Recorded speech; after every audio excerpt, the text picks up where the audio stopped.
No. when you notice that shit when you're just in the beginning with us, say with like views, you notice that like when I first started out, getting a dozen views on a video was pretty good, and now if we're not getting 100 views during a live stream, it's like, what was wrong with that show? I was talking with Stoney, that Stoney Rockefeller. Yeah. He's got a pretty good following and stuff, and he follows a lot of people, and he's like, man, I'll tell you what, guys, like he watches a lot of the big name podcasts. He's like, I look forward to your guys's every week, just because of the fact that, you know what I mean, it's kind of newer, you know, so they kind of like that banter and stuff like that, and I thought it was really cool that, you know, people are seeking ours out and stuff. So you must be crazy. We're kind of like college basketball. People like to watch us because we make a lot of mistakes. I don't like watching college basketball. It's still good, man. I think that a lot of people like when we just bullshit WNBA. rather than have a topic, you know, that we talk to death. Because that might not be a topic they're interested in, but they can always deal with the bullshit, and then they can do that chat. People in chat are crazy, man. And people go nuts. I love chat. I've hung out in there once before, man, and I was just like, this is insane. I think people are more interested in listening to us bullshit with each other than listening to us try and teach them something, because the only thing we ever try and teach them is about living soil, and they just get sick and tired of us talking about living soil. I could talk about that shit all day. All right. Oh, here we got Jesse Martini coming in. Right on. That's right. Looking forward for another chance to get this brother in with us. Had some sound issues last time, so hopefully it's all working good for him. You guys see that? I got the fucking Ariza Go fucking portable fucking vape. Let me know how that works, man. I'm very interested in that It's thing. badass, man. Like you hook up the cartridge and it keeps it in a tube. It's a glass thing right here, so you can see it's got the button packed at the bottom. Take the cap off. You just stick the thing in there. As is, bang, clicks into there, and then you hold the thing on and turn it on. What's up, Prophet? Hey, man, hold on a second. I'm just explaining this to the device. Turns on, and then I got it set to like 420 for temp, so once it reaches, it beeps. But, dude, you can keep the glass piece on, because if you want, you can put it in your pocket, because it's got this protector that comes up. But, yeah, and then once it's ready, you just draw right off of it. Pretty badass, but you'll hear it beep. But, hey, Jesse, what's up? What's up, dude? Glad we could get you back on here, brother. On a pretty quick turnaround, too. Like, you got some real fucking wicked gemstones of information that you're throwing out there. It's too bad we had the internet issues. How's it seem to be working for you so far today? It was raining out here, man.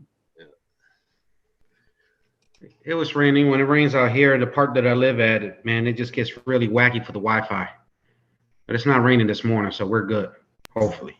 See, it's pouring over here. You lucked out. But I'll tell you what, we kind of lucked out because I want to have it after talking with you, Jesse, for a little while. And the time that we had you on the show, we needed hype on here because your two conversation of breeding and everything else would be amazing.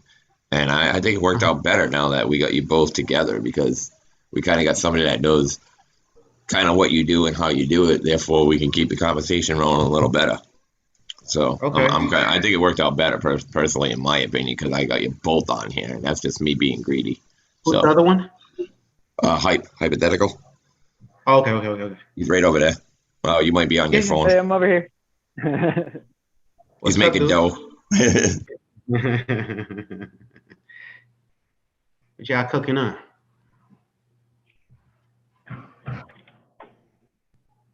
He's making the pizza.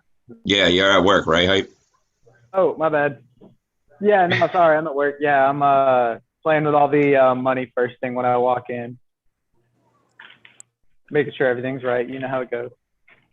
Yeah. Making sure the kids knew how to count last night. So far, so good. Those dang kids. Can't trust them as far as you can throw them. Right. Hey, Bees, why don't you have Cass make me breakfast? That'd be great. I'm still waiting for her to make me breakfast, bro. Damn.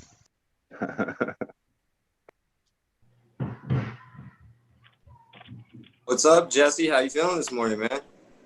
Dude, I feel good, man. I'm just glad you're trying back. to roll something up right now, man. Oh, yeah, what are you rolling up? Some Alien OG. Ooh-wee. I got lucky.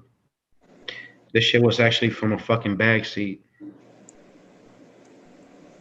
And it grew out amazing. Oh, Fluffy, he's not here today, but he's bag seed king. He came through with a bunch of bag seeds. Every single one was just, ooh, man, one was better than the other. That's how it is. You know, I try to tell people, man, you find a bag seat, bro, you never know what it is.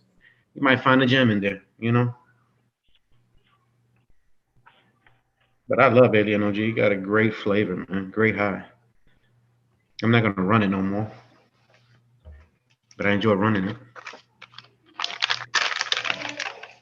Too many strains, not enough room. I run into that problem all the time. All the time. I want to grow it all, but I just can't. I gotta limit myself. I know. I gotta get a couple runs sometimes if I like it, and then after a couple runs, that's it. I'm off to the next thing. I got these two. I just can't retire, man. The Coffee F3 and the fucking Grimdica. I've been running it for 5 years. But I mean, like, I'll alternate, you know? Like, I give it away to a friend and he'll grow for a few seasons and shit, and I'll grab it back. But there's some strains I just can't let go of, and those are the two I just cannot let go of. Like, dedicated to keeping them around. Like I said, like, it ain't been like the same mother. It's I clone it, flower out the previous one, let it grow, so I'm not wasting all that room and shit, you know, because room is an issue. So yeah, fucking, I'm constantly keeping those strains going though. They're at least in my cycle every second or third grow. That's some good shit. Yeah, I'm just obsessed with it. I don't know why. I mean, I know why, but I mean, I'm going my Cinderella 99 again, so, and I love that motherfucker. I've heard a lot about it. I've never tried it. It's good for old strain and how those genetics, I mean, trickle down. You could smoke that and feel the medical properties of that right away. It's weird, but I love that strain a lot. Well, I know it's early, guys, but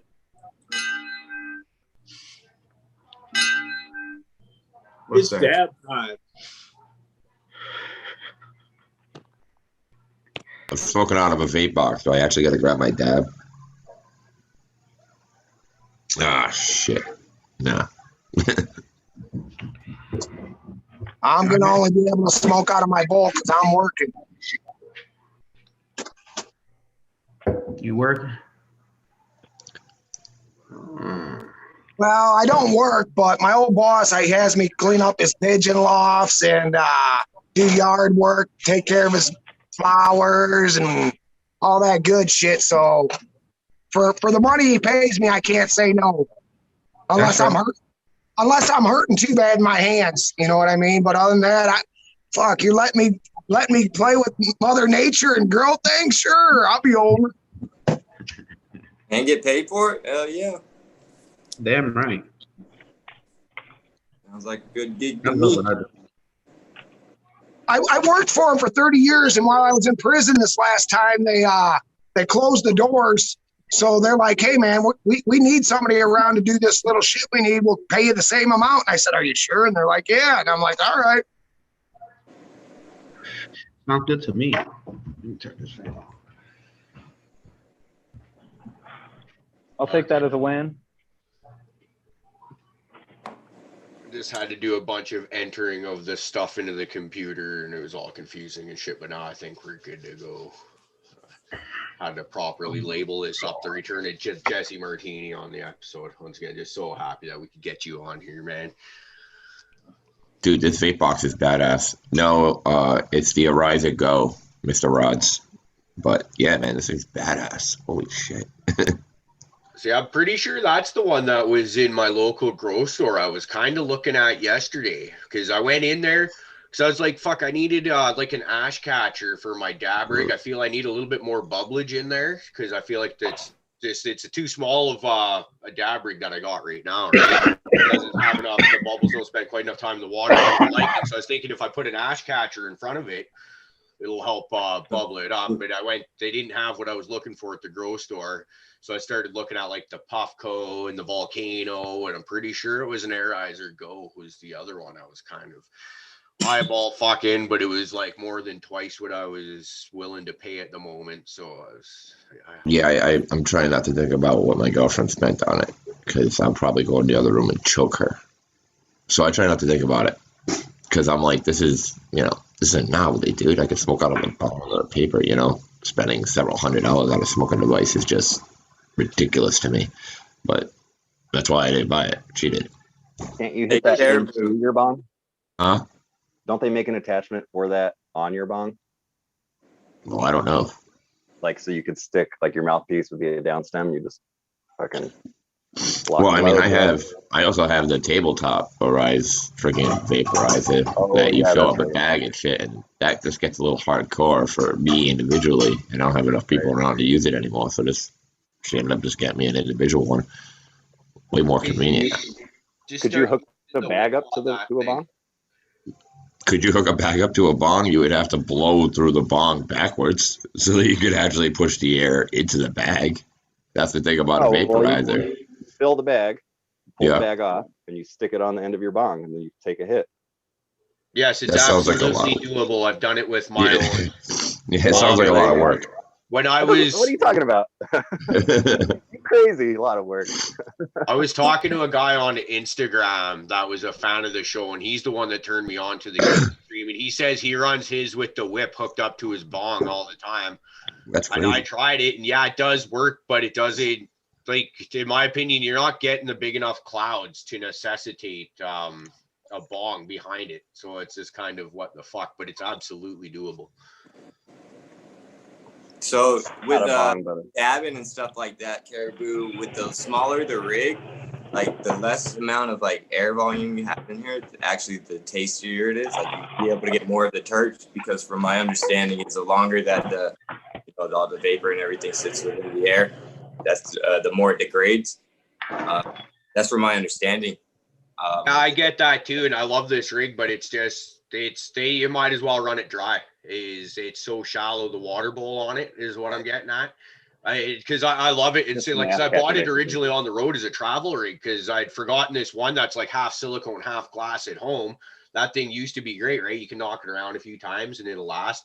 But this thing's like so perfect size. It draws really well. It's just like if you're doing hot dabs, which you guys, Fluffy's had me doing those cold start dabs a lot lately, but I still got to do the big hot fucking hammer sometimes. And I feel like if I could throw an ash catcher in there, or even I was thinking about getting an ash catcher and throwing it on my bong and just doing like hot ass dabs off of that. But like I said, they just didn't have what I was looking for, which is living in a small town like I do, that's not really surprising.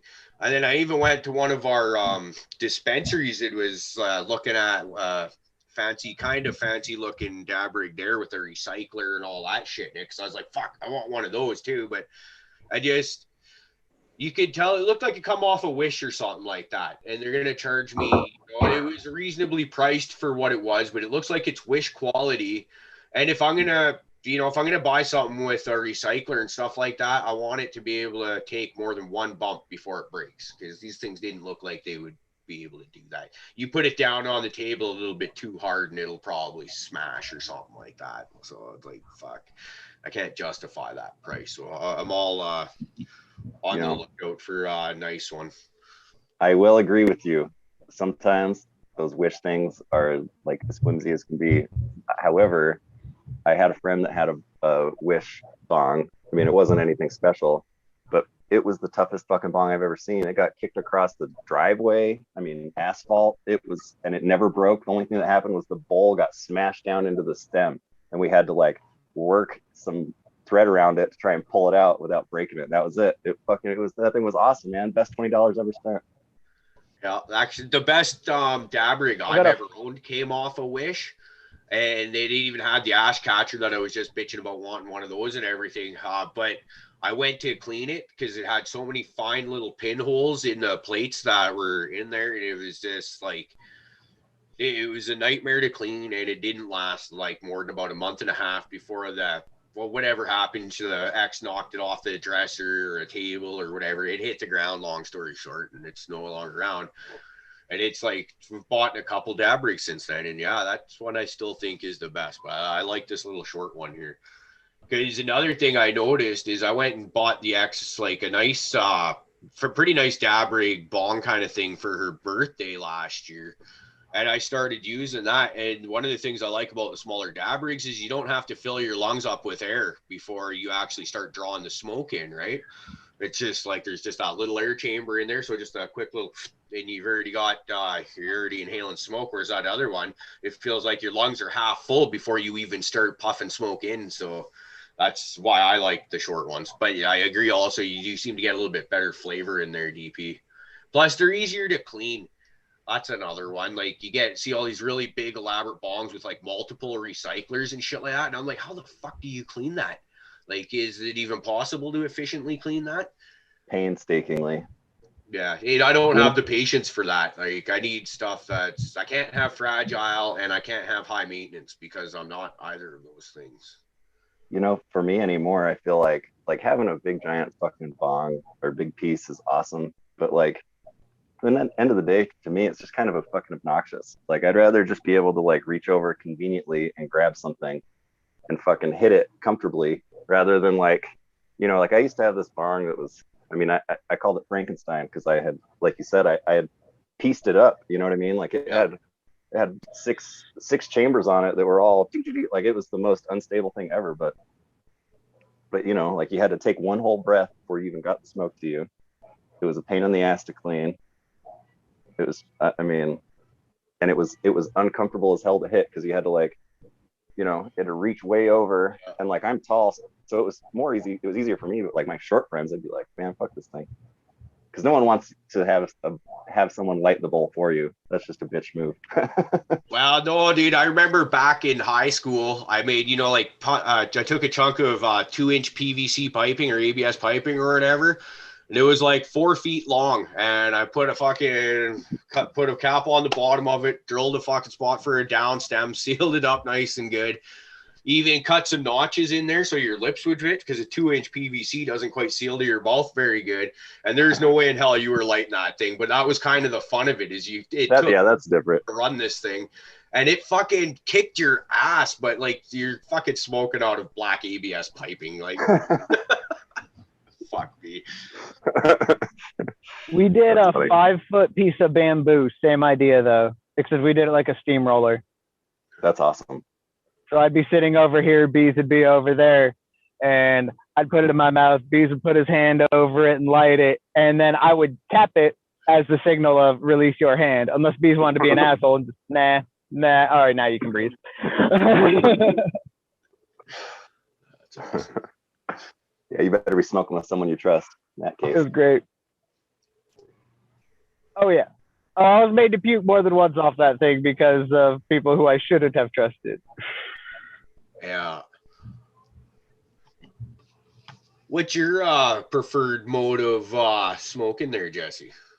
Are you a joints guy? All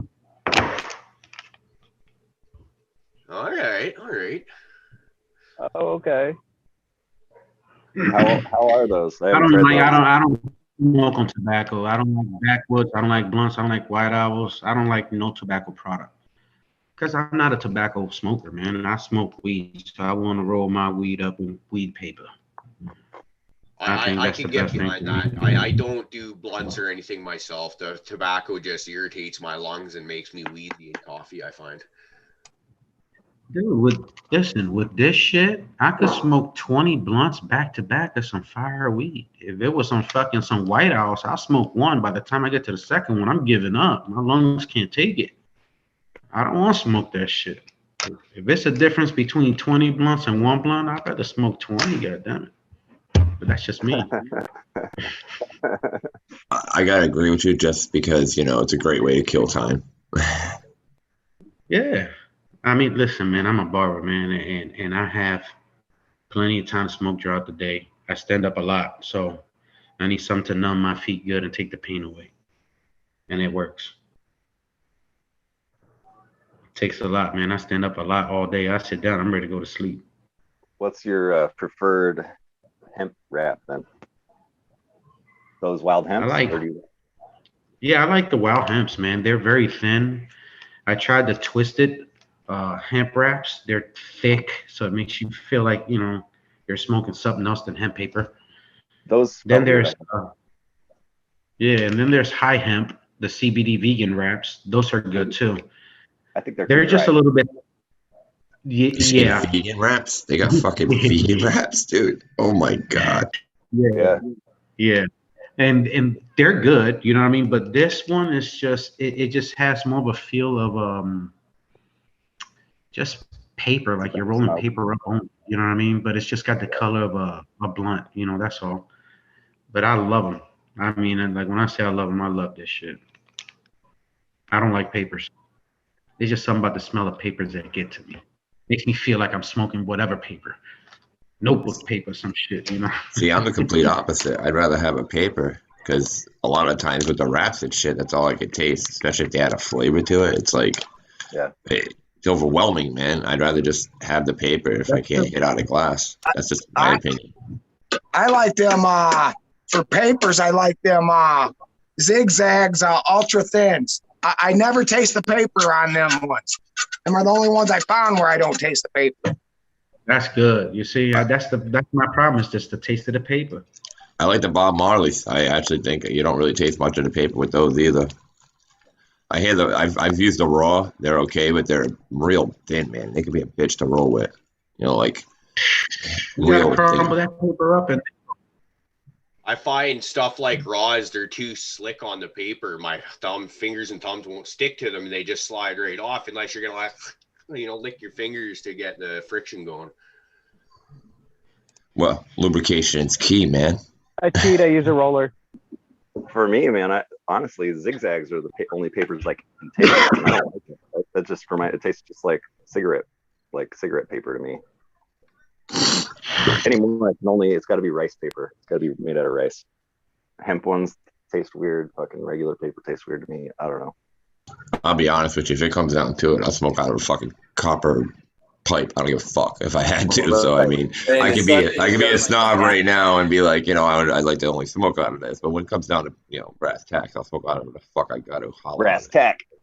That's it. I don't give a fuck. Making a soda bong, fucking gravity bong Who out of my didn't use tub in the plastic, toilet. I still do. The plastic Bic pen in school because you didn't know better. Oh yeah, with the tinfoil and shit. No, I've never done that. I learned how to make one out of aluminum foil before. Oh, the mechanical pencil was great. It was a one-hitter. We just used an apple.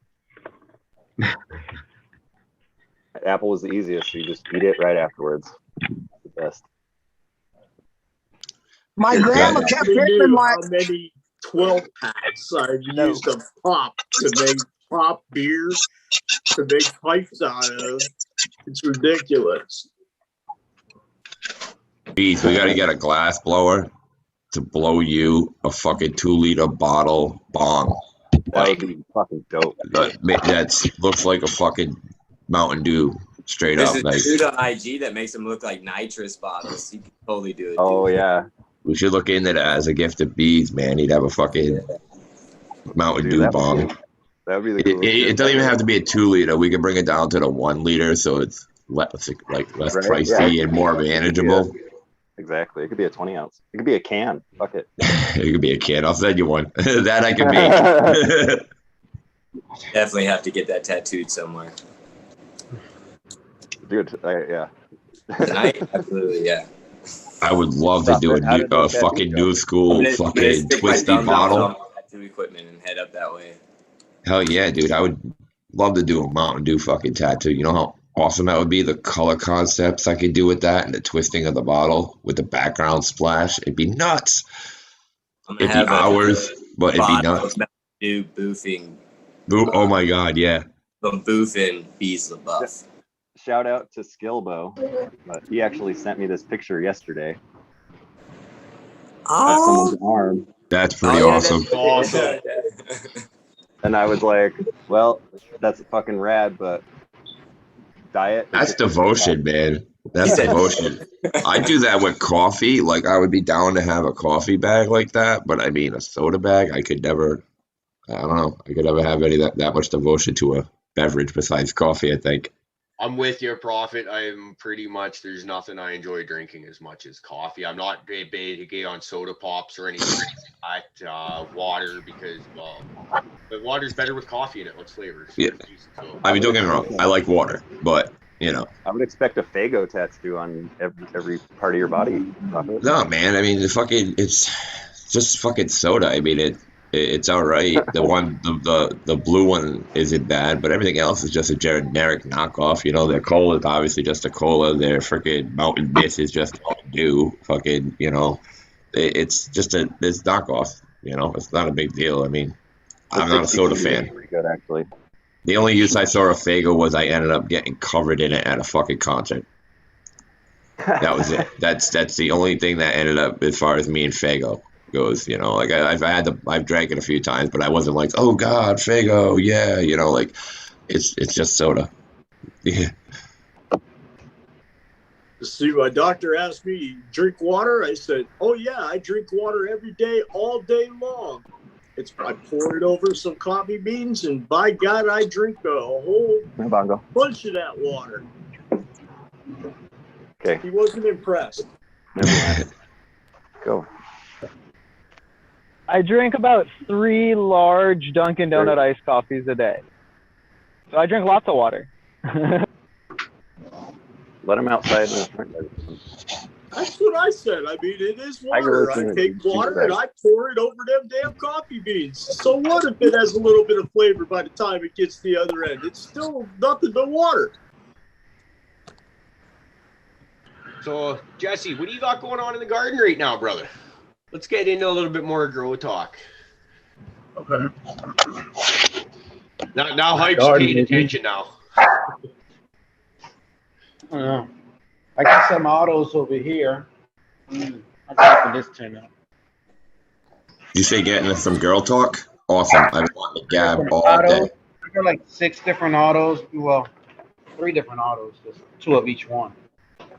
I like growing in pairs and shit.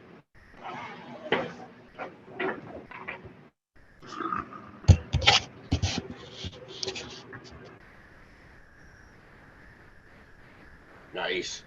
So what are we looking at for strains? So you're looking at well, the top two with the 6 autos. Each tray has a purple Hulk, an orange sherbet, and a wedding cheesecake. Then for my photo, yeah, they're sexy. They're sexy. One of them got a little stretch. I had to pin it down. And then this blackberry kush right here. So this Cindy right here, I don't know if y'all can see it. Yeah. Cindy's always come. Oh shit. Oops. Sorry, baby. Most of the Cindy's that I grown, they mutate like a motherfucker. That's interesting. Which is good, because mutated plants fucking produce some good shit to me. So it's been good to me. And that's my first lemon martini right there. It's more than likely a male. I got too much of a fucking stretch on that motherfucker.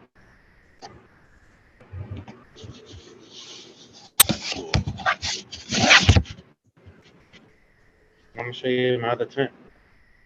I'm with you, Jesse. I like to grow my mutants. Those were cool, but man, I really liked when you put up that post of that like lemon martini and stuff like that. That was cool, dude. Yeah, that squish, that was good. Oh yeah.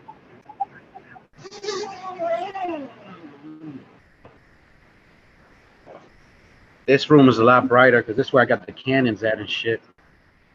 I got a beautiful setup right here. And let me show you how my light setup. I'm going to be running 3 cannons.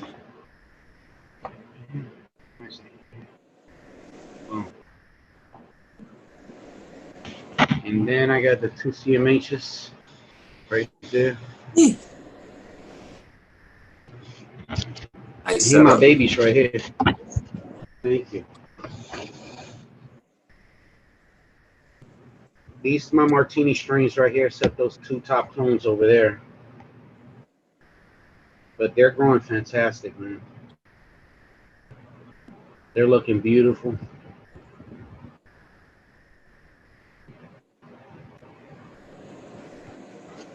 How big is that tent that you're showing us right now? The what? That tent with the 3 cannons in it. It's the 4x8. Okay. I'm looking at tents for potential bloom room type deal coming up here pretty soon. I would like probably a 5x9 or a 4x8 or something like that. A bunch of cannons. Dude, I wish I could get a 5x9. I go crazy with 5x9. Yeah, my neighbor has one, or my old neighbor, I should say, has one, and I don't think he's using it. And I'm kind of just been waiting for a chance to offer to throw a little bit of money his way for it, because heaven. Yeah, I'm doing a good pheno hunt right now, so I know that room right there is going to do something nice. But I'm using that room right now because I don't have nothing to flower. I had that thrip problem before, so I kicked out a lot of my plants. I threw them out. I fucking kicked them out. Look, these North Turks right here, they call thrips. I kicked them out. If they re-veg and do well, then I'll bring them back in the house. But it'll be like another month before they bounce back. These bounce back over here.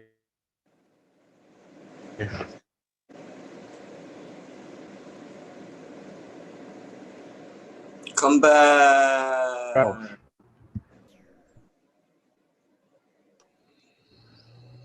When did Uncle Rick slide in? It seemed like he went around the corner and he lost signal. Well, we lost you. I'm not sure if you can hear us or not, Jesse, but yeah, you're you're all frozen. Send us your coordinates so we can help you. Uncle Rick, how you doing? Great to see you made it. I was right about to shoot you a text to make sure you're all good, because it's not like you to just not give us any kind of word if you're going to be late or whatever. So glad you made it.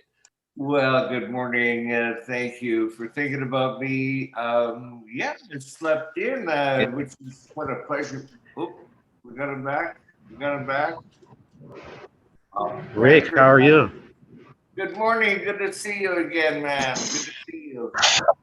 We had that terrible connection last time, and I'm glad to see you back. Connection seems good this time. It ain't raining. Yeah, you were good right up until you When it went rains around out the here. corner. As soon as you went around the corner, your Wi-Fi went black.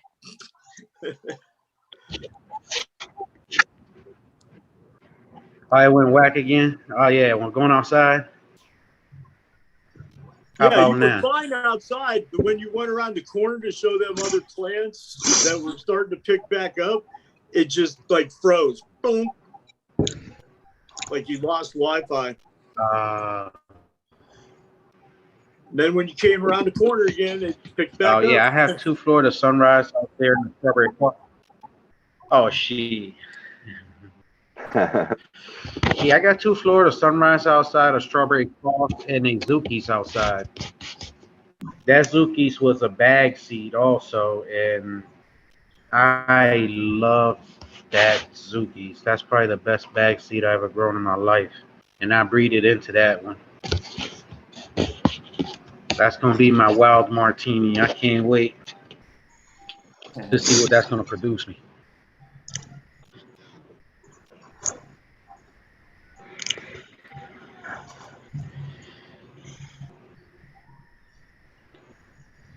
Hey, in that second tent, I noticed that you had the cannons and the CMH. What kind of bulbs do you have in that CMH? What's the spectrum on them?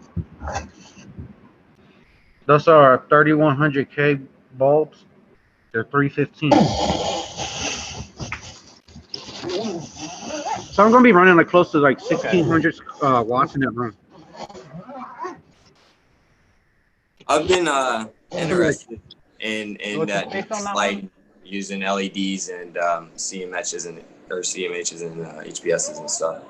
I've been hearing about just the different like resin profiles and stuff like that you get with different types of lighting. and using a mixed lighting is supposed to be pretty advantageous.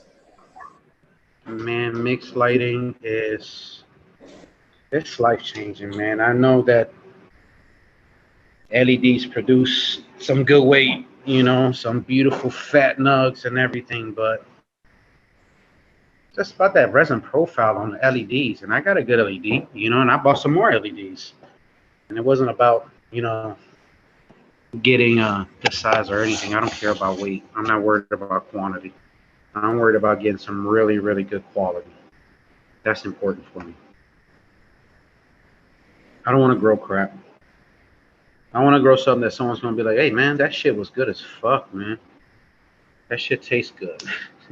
That's one of the best feelings right there is when you fucking hand a nug to a buddy and they're just like, motherfucker, that is hot shit right there. Exactly. I'm not. I don't grow this 4K bulbs on the CMH. I'm sorry. Well, yeah. Oh hell, I lost it. Oh, the CMH. If you've tried the 4K yet, the 4K bulb instead of 3K. Yeah.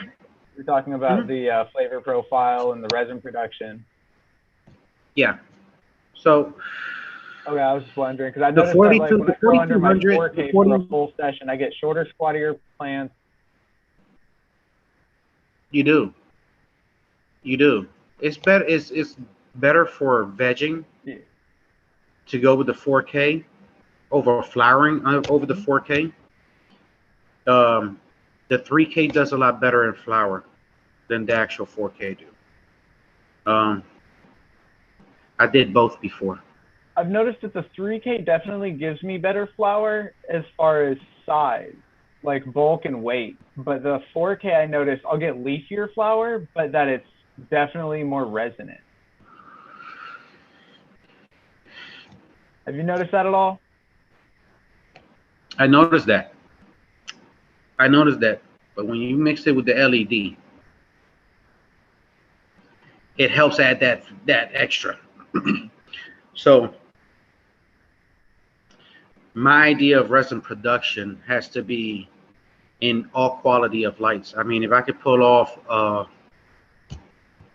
all three with a HPS also, I got to have a big room, open room for that. But maybe later on in a future project, I could pull that one off, but I don't believe in one lighting. You know what I mean? We're not going to be able to duplicate the sun at all. I mean, we could get close to it. So I figure mixed lighting is, giving you some kind of spectrum that one individual light can't give you, and the quality in between the both, it's a lot better. I mean, if you never tried it, it's worth a try. You could do a run with it. If you don't like it, of course, you can sell their CMH. They're cheap. You know what I mean? You can get one with a bulb and it's $160. So, but what it produces, yes, I love it. It doesn't produce great weight like LED, because I could tell you that right now. The weight production on a CMH is basura. That's just like, it's down. I mean, you got to be fucking like a good fucking heavy fucking vegging person to go ahead and get your weight off your CMH and stuff like that. But you're in quick production like some people are, it's not going to produce you what an LED is going to produce you. LED is going to produce you a lot more. You know what I mean? It's just not the quality that CMH is going to add to it and shit, in my opinion.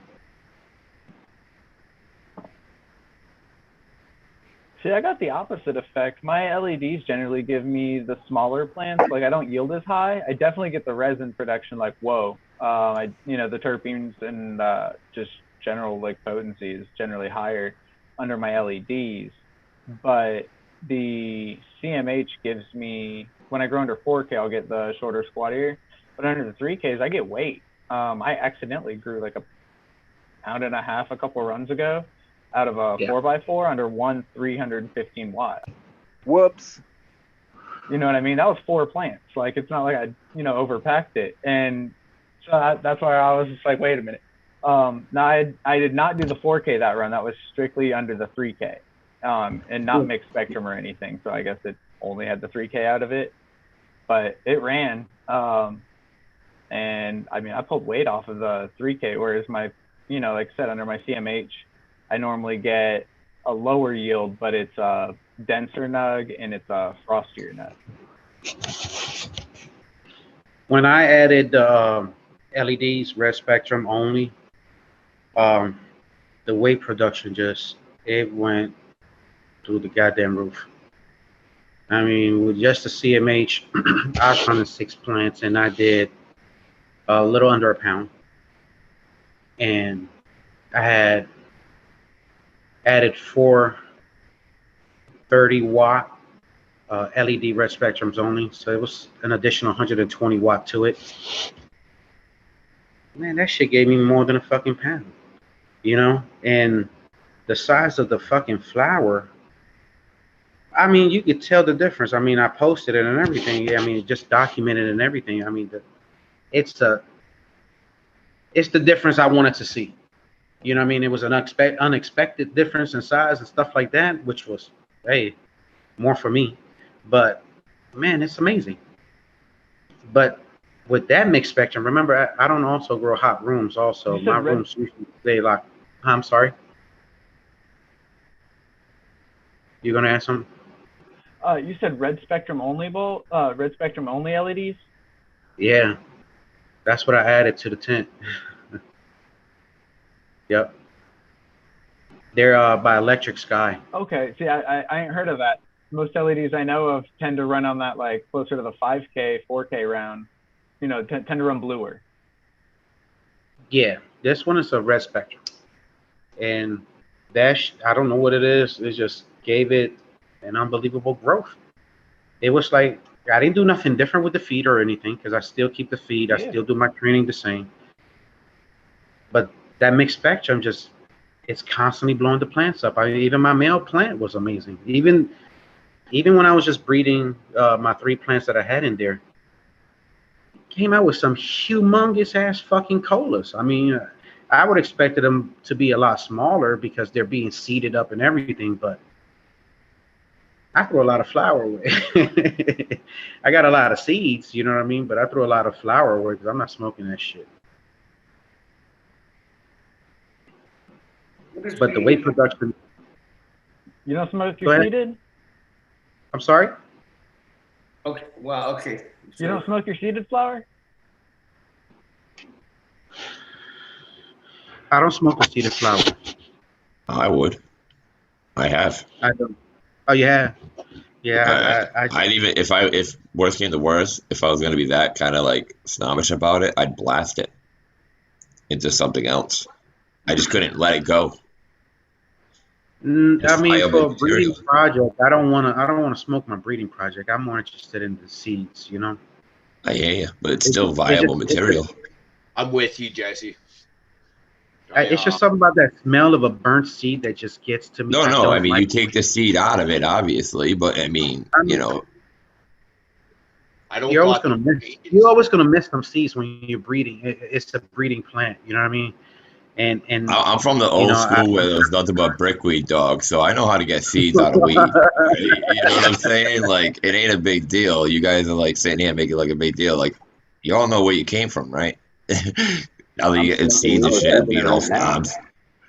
Dude, I come from BC. Brickweed was not a thing when I grew up. I don't think I've ever seen brickweed in my life. Dude, I've had brickweed that was a half an ounce was this big, and I could probably nail a fucking nail into a board with it. All right, that's how dense this shit was. High as fuck too. Be peeling. I gotta peel the fucking weed from itself. Like it's literally peeling away, not breaking apart. You gotta peel it. Oh, I used to smoke my weed that was seed production back in the day when I only had a couple of plants at a time. But I'm with you, Jesse. The smell of burnt seeds is just like, oh my God. And if I'm pollinating an entire plant for seeds, there is a lot of smokable material in that. But I'll pull the seeds that I want, that I think are going to be viable. I'll leave a bunch in there that I just don't have the patience to pull them out. And then I'll just wash it and make like Rick Simpson oil with it or something like that. And wash it with like some alcohol to make like honey oil or whatever. I'm not rolling joints with it if I can avoid it. I can't, you know. I mean, you know, It could be called bougie or whatever. I know where I came from, but if I have an option not to smoke it, I'm not gonna smoke it. Let's go to the trash. I don't even want to make oil with it, and I make oil and I make tinctures. You know what I mean? But I don't want if it smells bad smoking it. I'm pretty sure it's gonna alter the taste. Also, if you're gonna convert it as well, I just I prefer not to. To each their own. Hey man. Yeah. Yeah, that's a good problem. You know what I mean? That's a good problem to have these days. You know. Hey, and Well, if you live closer to me, man, I will give you all the shit that I throw away. Yeah, I wish. I mean, shit. Like I said, the shit that you guys are throwing away, I'm pretty sure I smoked and paid for worth back in the day. You know, so it's all material to me. Like I take a lot from people like that give away their trim and they don't actually use it because I use it all, man. I turn it into edibles and whatnot. So I can always find a use for it. That's the thing. I will find a use for all of it. I'm like an Indian with a buffalo. You know what I'm saying? I've thought about soaking my stems before to extract the friggin' trichomes off of there through alcohol and see what I can get from that, just out of an experiment. But does everybody decided see this not to. stem? Speaking of stems, it's a bit bent, but yeah, I can see it. Okay, now look at it. Gnarly. Oh, that's a flat one. Oh yeah. Yeah. Someone tell me why this is totally flat. Because it made it with a mushroom.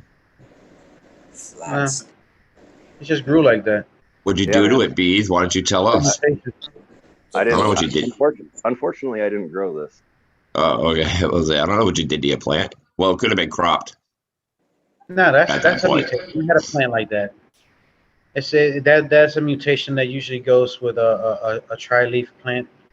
Okay. In my experience, it's just you'll throw a branch out that's so fucking flat and unbelievable. You be like, man, what the fuck is that? Yeah. You know, and the flower's a little bit somewhat different. Yep. You know. Yeah. The whole. Yeah. Yeah. I mean, there's nothing wrong. It's great. It's great smoke, but just a freak. Mm-hmm. Yep. Gotta kill your sperm count, Bees. Don't smoke it. So Jesse, if I recall, you grow in salts and cocoa. Yeah. And I was curious when you the mixture. My mixture is 40-40-20. That's my mixture. 40-40-20 for the mix in your cocoa. Yes, cocoa, peat, and perlite. Okay, okay. And do you flush before harvest? I tried hard flushing before. Your basic technique of, you know, if you have a 3-gallon, throw 9 gallons of water through it and stuff like that. I tried that. You know, it's okay, but I just prefer to just cut the nutrients out. More like 3 weeks before I know the flower is done. As soon as my sugar leaves start showing some sort of amber, that's usually going to be like a good tell sign that I'm going to have like 3 more weeks to go. I just stop giving it nutrients. I give it 1 week of recharge, and the rest is just pH'd water, so it can finish taking in the nutrients in the medium. I don't go like 7 on a pH into the very last feeds and stuff like that. But I make sure that my medium get all the nutrients out to this plant. But I don't do no hard flush. I just cut the nutrients out 3 weeks before they're done. Guys, we've been having some calls for the dab bell, so. Jesse, do you try to keep your medium as wet as possible? I'm sorry? Well, I was curious how wet you'd like to keep your cocoa. By that I mean, like, would you want to keep it wet? Okay, so I make sure I have like a 10% runoff. You know, I don't test my runoff or anything like that. I let it go. My pots sit high, so when it runs off to the bottom. I usually have to clean out the bottom of my tent like once a week or so. Okay, yeah. But I usually feed like 3 times a week. With the light that I have and everything, I usually feed 3 times a week. What is the brand of LED lighting that you're using? So I was using Electric Sky, red spectrum LEDs for my mixed lighting.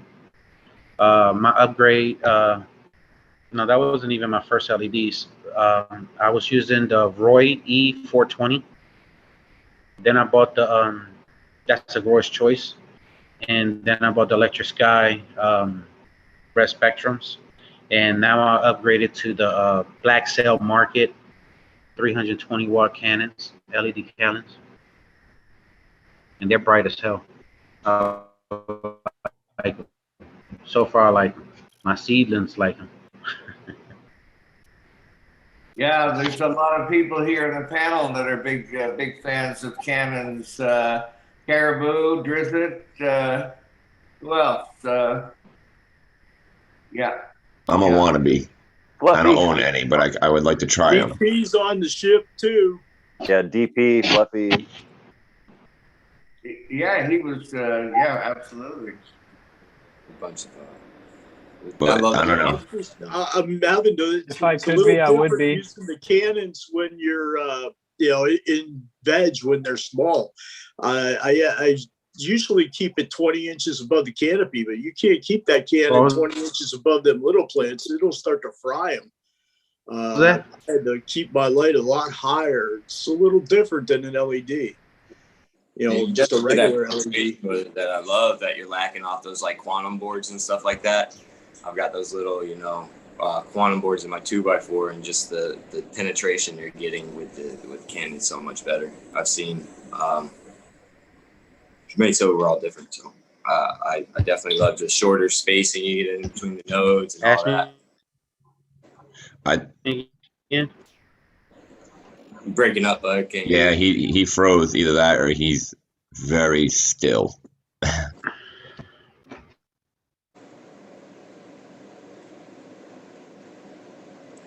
Oh, I hope it didn't start raining where he is. I'll tell you what, fellas, I got to get ready for work. I'm glad I got to hop on a little bit and chat with you fellas. I'm glad I got to chat with Jesse a little bit more. I was looking forward to chatting with him. So everybody have a great day.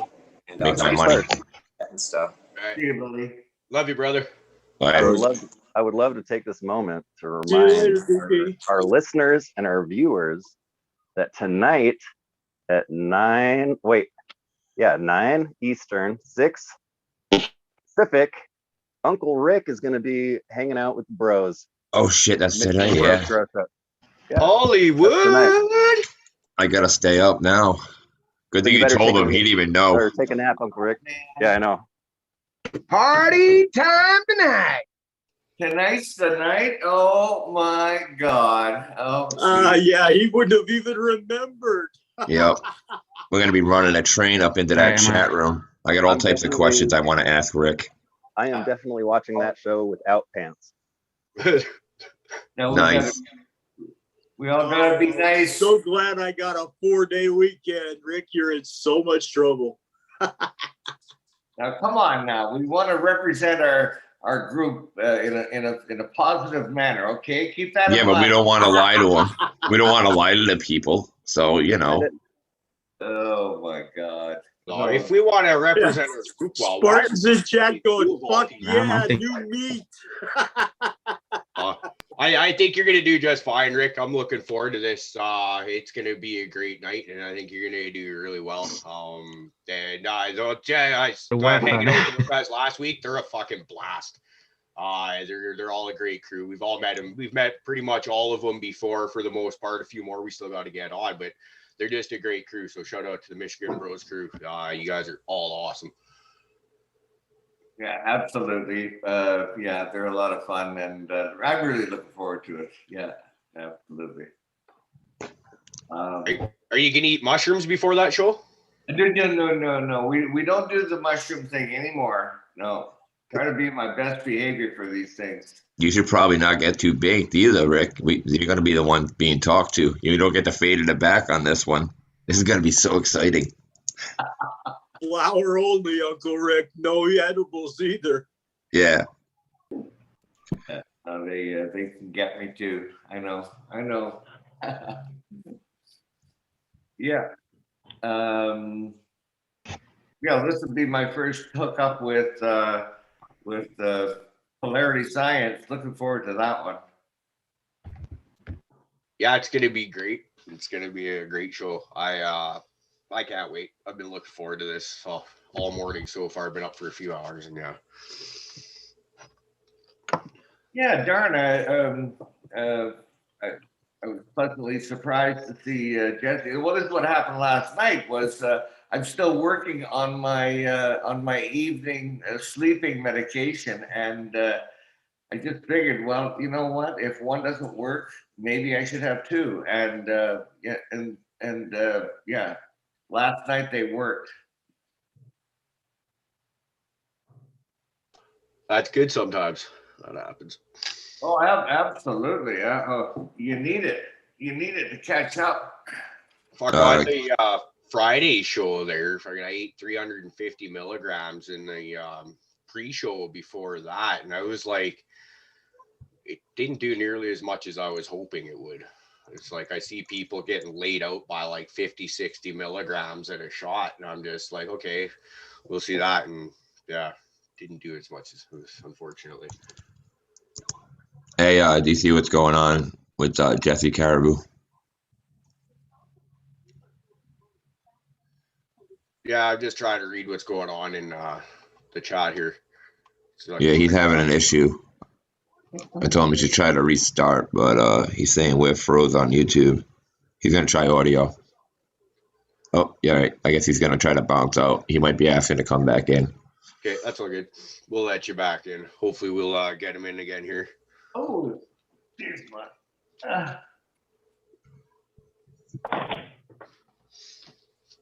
So now I'm getting pleasantly high as fuck again. I only smoked one joint before the show, so I wasn't very high yet. And then sitting here, I was like, okay, do a bong rip or two, and then do a dab or two. And now we're starting to feel a little bit better. My mind's starting to catch up.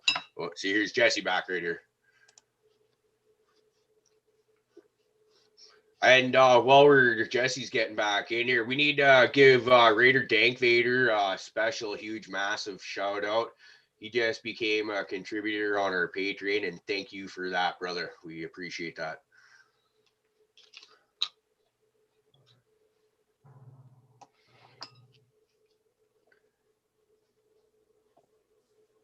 See, that guy's painted lady is in the garden transplanting and still listening to the show. That's dedication. Well, she's a trooper. Or she's slightly mentally unstable, one or the other. Good morning. Welcome, everybody in chat. Please remember to like and subscribe. Get my like in here right now. Fucking Spartan had to tell me to hit the like button on my own show, for fuck's sakes, this morning already. But we were talking about that. Like when I started watching YouTube videos, I never really hit the like button because, you know, they were big channels that I was watching. What was one more like on top of fucking hundreds of thousands?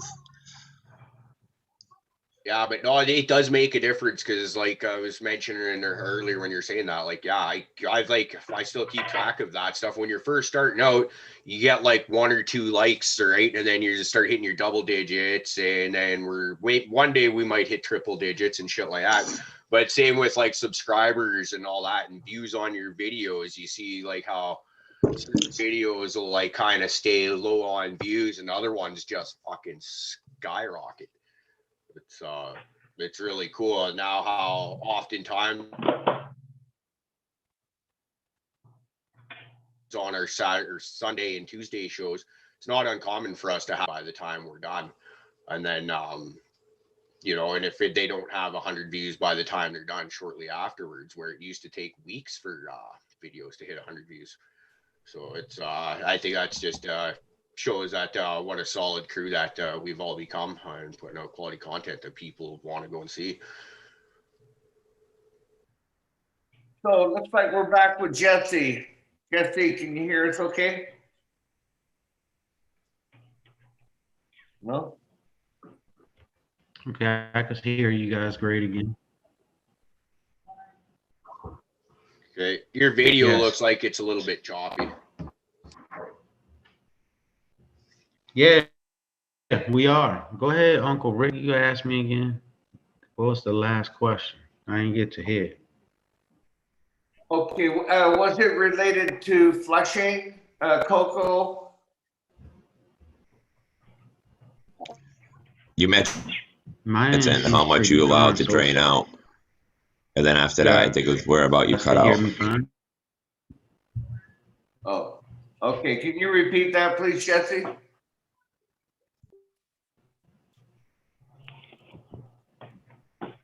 Oh, it's like a 10% runoff.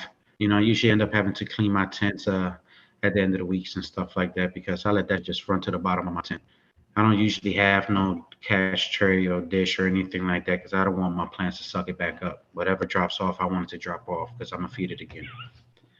The problem with advanced nutrients is that if you have a catch dish, if you do not allow those plants to have your advanced nutrients run out where it cannot go back into your plant, your ppms will stay lower than allowing that runoff to go right back into your plant.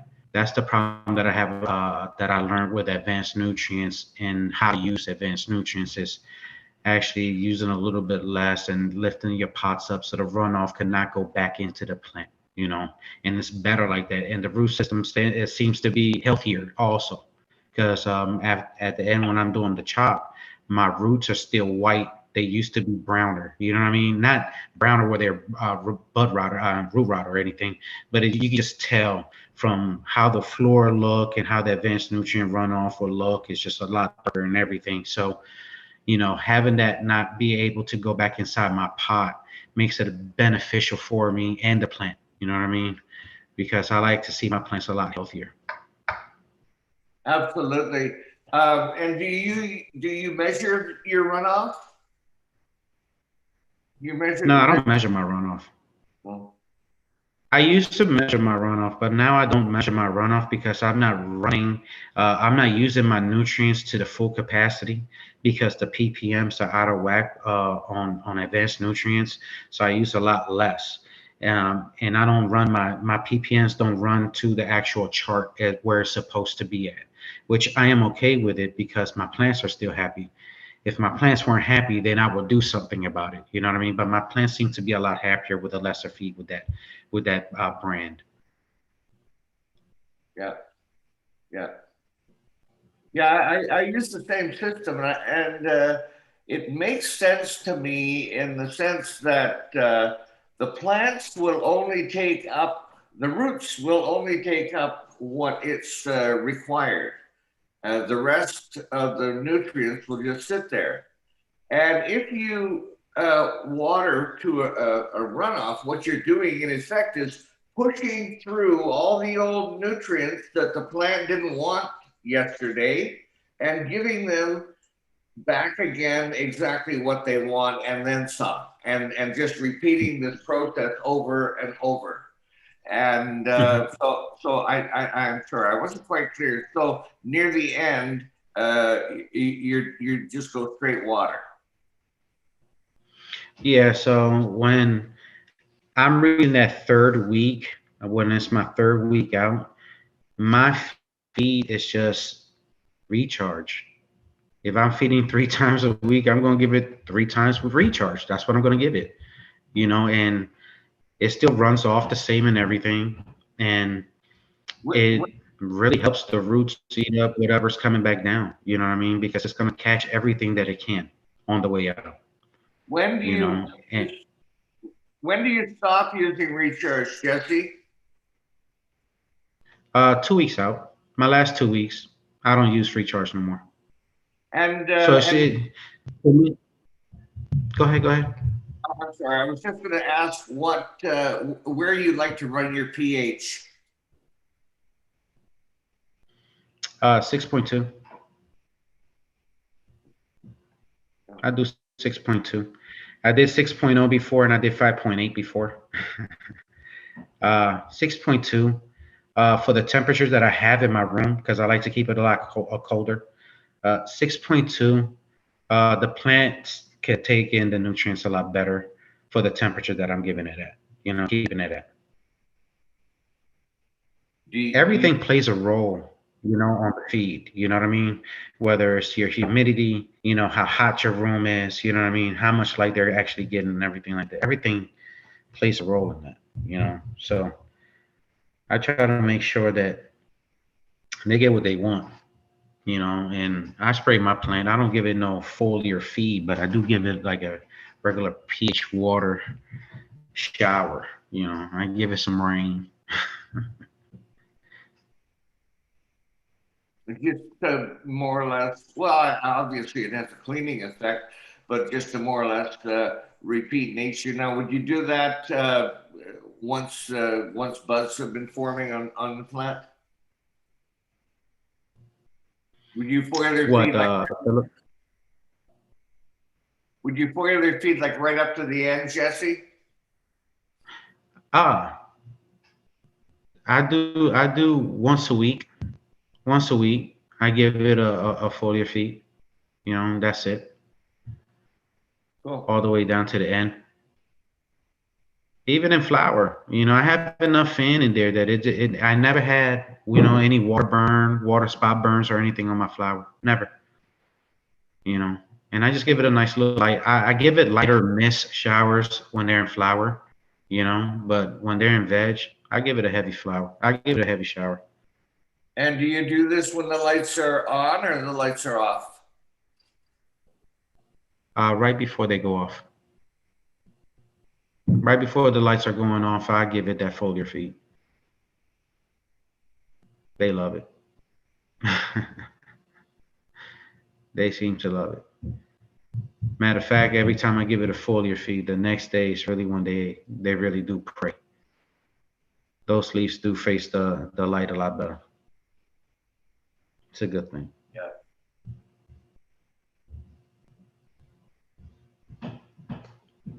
I also tried during flower. I also tried using 10% at the bottom of the pots as well of perlite, just having down there in the bottom of the pot, and that was pretty cool. But I don't have extra perlite for that all the time.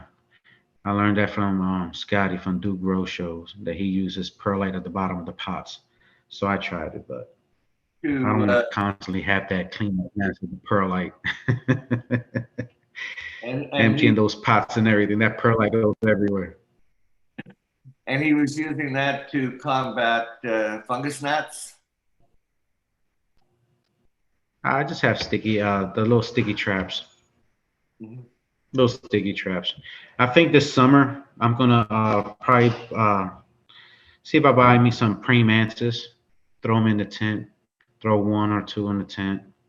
I know they kill each other off, but I don't really have a problem with fungus gnats like that either. Fungus gnats don't live well in fucking cocoa, I mean, you get a little bit, but I've never had a big problem with them.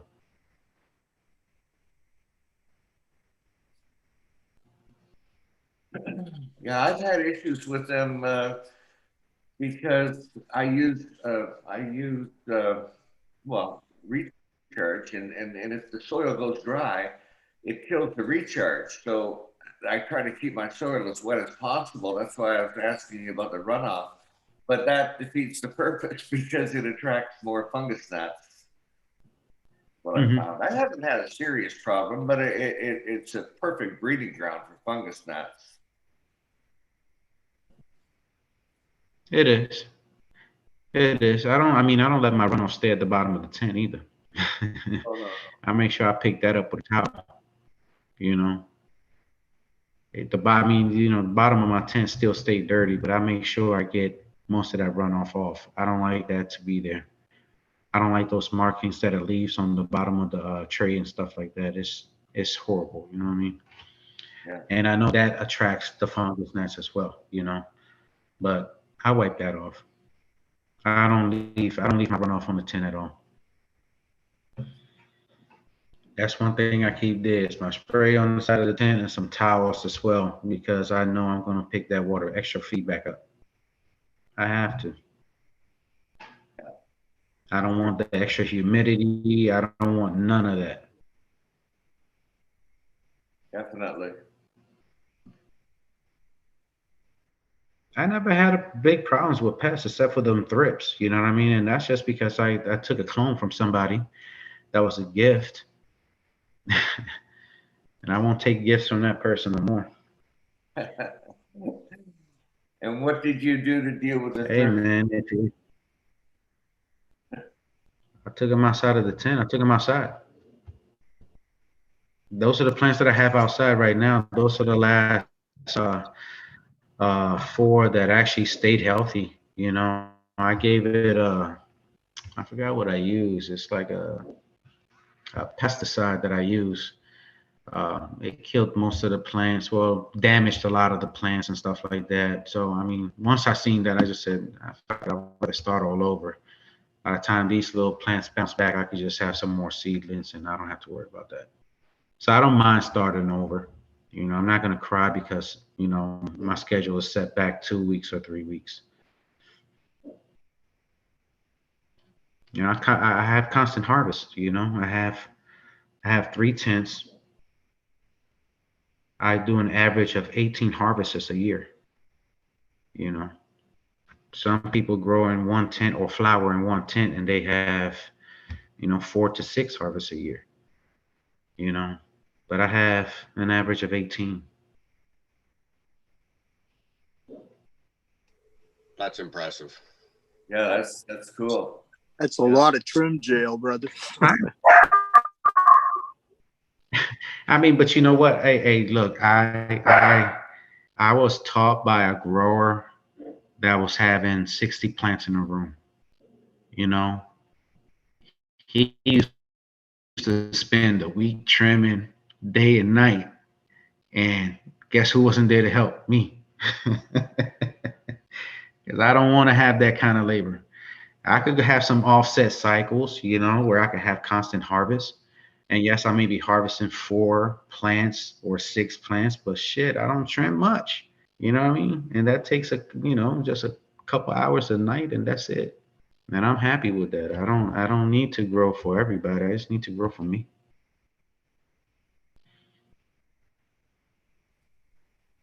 And I hate trimming. I suck at it. Johnny, you look like you're doing a hell of a job over there, buddy. I suck at trimming. I think we all hate trimming. I don't think that really. The first couple of harvests after you get it going, when you're doing it, yeah, sure, it's like, yay, I'm trimming, I'm doing my own shit. But once you've done that for a few years, you're like, motherfuck, I gotta trim again. Yeah, no, it becomes work. That's why we call it trim jail, man. It's not like trim happy time. I know, right? That becomes like a real job where I'm sitting there for 8 hours a day. That's why I said, man, I couldn't imagine trimming fucking 10-pound harvest. I couldn't do it. I was brought up on one shot. I was brought up as take it all down to one shot, man. That's how it's done. I can't not do that. I have to take it all down one shot and then trim it all and get it to its position. I don't have the patience to sit there trimming for that. So for me, here's what, since I'm running 2 flower tents, I'm running 2 flower tents from this tent. So my first tent, I run all those, in each individual tent, I have a 8-week flower, 9-week flower, and a 10-week flower. So I'm taking down 2-3 plants at a time and letting them go ahead and harvest, and it'll be easier for me to trim 2-3 plants per week versus doing 6 plants per week or 10 plants per week. Yeah, you do smaller plants, but you do a lot more plants than I do. So when I cut a plant, I have to take the whole plant. You know what I'm saying? Which is probably going to consist of at least 6, Yeah. 7 ounces. I gotta take it. I gotta cut it. I can't just. It's not spread out. So I kind of limit myself in that aspect, but it's just how I like to do it. So that's another reason why I take it down in one shot. I have to. Mhm.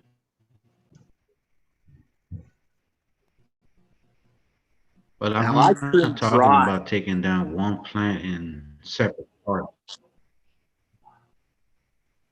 I trim dry. I So mean, I don't I've have done it, 6 but that 7 was only because I was ounces being trim. lazy.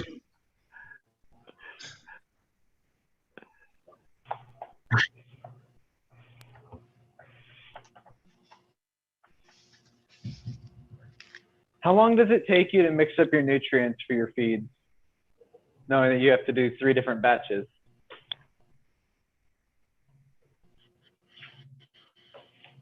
About a good 30, 40 minutes. You know, I do my feed straight onto the to the sprayer bottle. You know what I mean? I got the 2.5 gallon sprayer tank, and I do their feed individually like that. Since I have 3 tents, I'm doing 3 individual feeds, unless I'm growing a plant that don't like the feed that all the other plants have. Then I have to have an individual one, which I have a 1 gallon sprayer for the individual plant that don't like the actual feed. Because I grow separate, different strains at the same time, you may end up with one that don't like that feed. Like my last grow, the Alien OG did not like the actual feed. I had to give it a different feed all the time. So then it becomes more time. I mean, it doesn't bother me. I enjoy doing it. I do all that late at night while all my family's asleep. So Okay. I was just wondering, I wish I had more time to be able to do it like that, because I would mix it up every time. I'd be using like, those like nectar for the gods or something similar like that. I end up mixing a whole tank for about a week. Sometimes it's only 3 days, but for the most time they last about a week. So I end up using, the various salt base because they can hold for a week, whereas nectar says outright, like, use this within a day.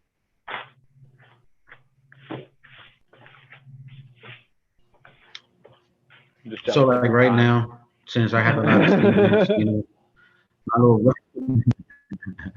so like the reservoirs that I make for my little seedlings and stuff like that, that does last a week. Once my plants are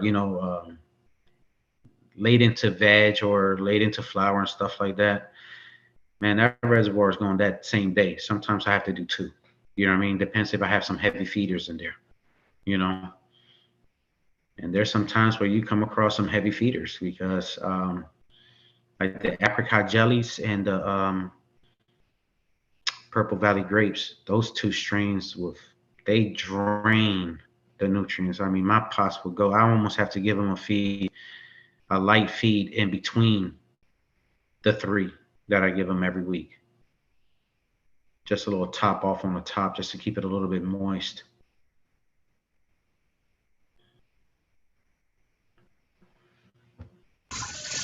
Hey, I was kind of curious about your seed Yeah, I had a popping. couple like that my last run.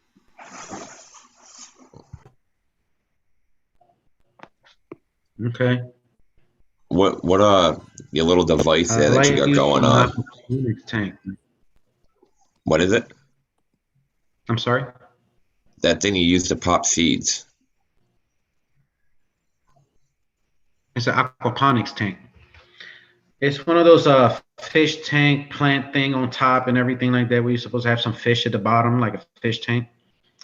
Of course, I don't have no fish in it. I don't need no fish, and I'm not going to feed it either.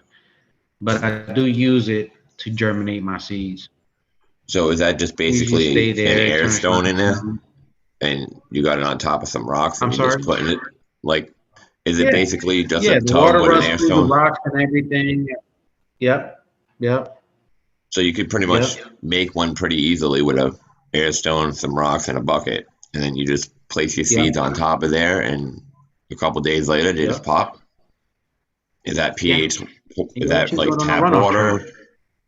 Is it just tap water? No, I pH that water. No, I pH that water. I pH that water to 5.8 because at that 5.8. point it's just 100% hydroponic. You know what I mean? Yeah, and it does help pop those seeds real quick. I'm interested in making a home one actually, just to check it out. I like the whole being able to see everything go on. Now you keep those in the dark. They are in the dark. Once they germinate and start coming up, once the seeds germinate and start coming, because I keep it covered. Once I put the seeds in there, I do keep the seeds covered so it can stay dark.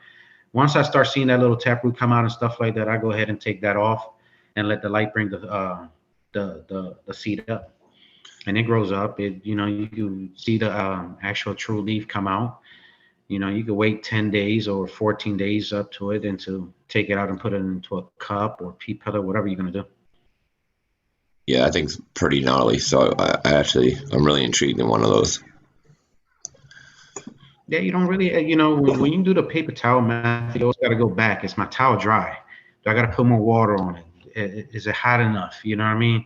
This aquaponics tank, man, that's room temperature. You drop your seeds, cover it up. Once it starts germinating, take the thing off, have a little full spectrum LED light that you could put on a lamp. And I just put mine on the little vanity light thing. So I just put the LEDs up there, and they just grow up. They could be up there for 14 days with no feed. So at that point, that root is like 4 to 6 inches under And what's the your germination rate? Oh, that depends on the seeds that you get. My germination rate is usually at 100% unless the seeds are bad. If the seed is bad, it ain't going to germinate. I don't take it from there, put it on soil and see if it will still do it. I don't put it on a paper towel and see. No, if it don't germinate in an aquaponics tank, I don't. It's just a bad seed. Very cool. I am definitely gonna make one. And the best thing about that too, listen, the one thing that I love about that aquaponics tank is that you never have to worry about taking the seashell off of it, because there's so much humidity in there that the seashell stays so soft, and they pop quick. Once you try, you're gonna be amazed. You may not go back to a paper towel method. I mean, the paper towel method is quick to have quick germination, but so does the aquaponics tank. It's just you can leave it alone for 14 days, and you could appreciate it being there for 14 days, and then you can just dip it into some great white, and then put it into your medium. Yeah, no, I've been watching your germination, and that's one of the things that's definitely intrigued my interest is how you do it. I like that process, so I'm definitely gonna get on that. I love it. I love it. Just change the water out every week. That's the best thing I can tell you. Just change the water out every week. It does help. And it's just one of those things that when you learn, you just like, man, I like this. You know what I mean? Because you're going from that paper towel, you're going from that to air to light to everything else. You know what I mean? And the aquaponics tank, the root is already hidden inside the under the rocks and everything, trying to make its way down. They don't break when you get them out or anything like that either. But man, it's easier to dip it onto a microbe. It's already used to air and light. It's already used to that element.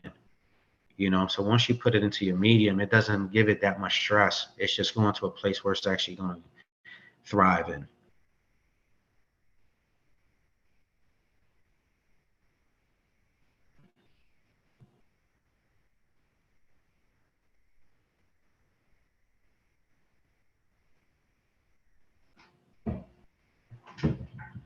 What y'all smoking on today?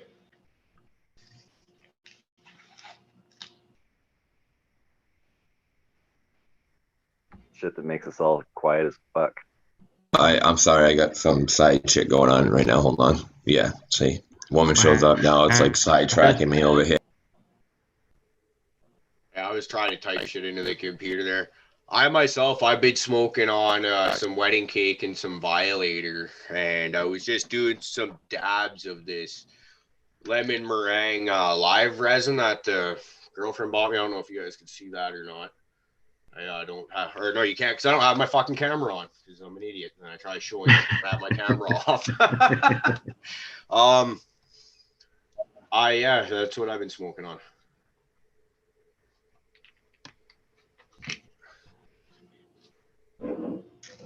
I was smoking on some Alien OG this morning.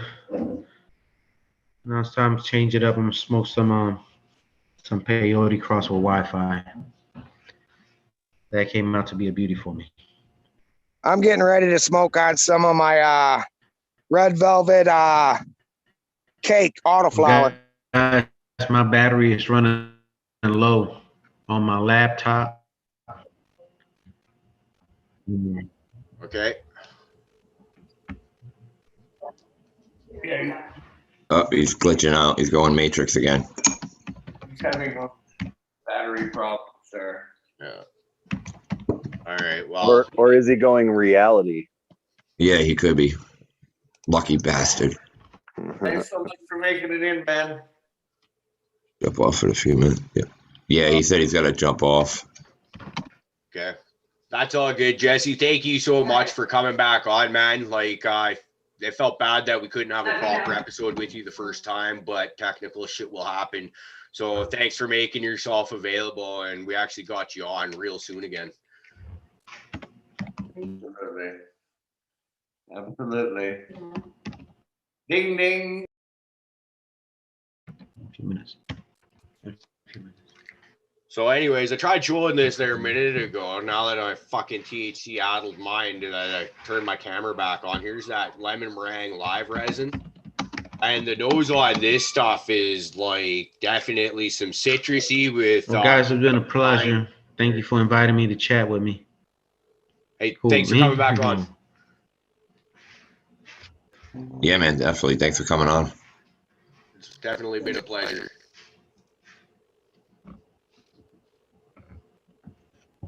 We're glad you're able to stay on. No problem, man. It was a pleasure, man. I love it. Invite me again. I'll see you guys on Can of Buzz. Message me. I got some seeds for you guys. Don't forget that. I still got to get some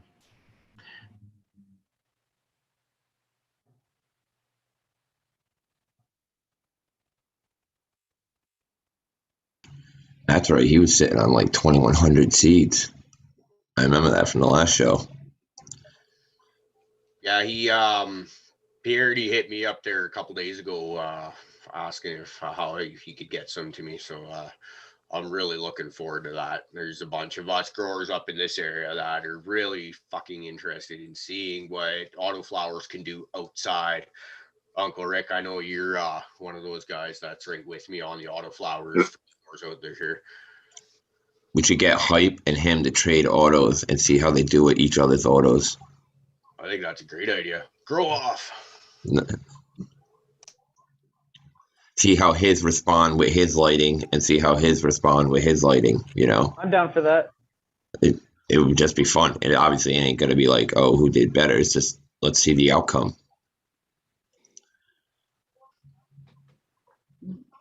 I'm down for that. The only difference I see really is he's got the mixed spec. He's got the LEDs in there with his CMH, and then my LEDs are not white; they're blurples.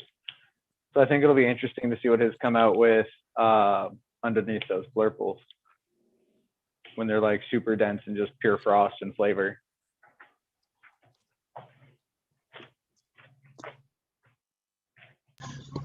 Hey, fellas, I got to take off. I got to knock this out, and then I still got to get home and finish tearing off that siding. It was good hanging out with y'all. I'll see you. I'll talk to you in a bit. Love y'all. Have a blessed day. Later, Take John. care, Johnny. Hi, Johnny. How the fuck do I? Question. Gotta hit leave, man. Hey, remember, whack your head. Keep whacking your head. It'll work. Up against the wall. Yep.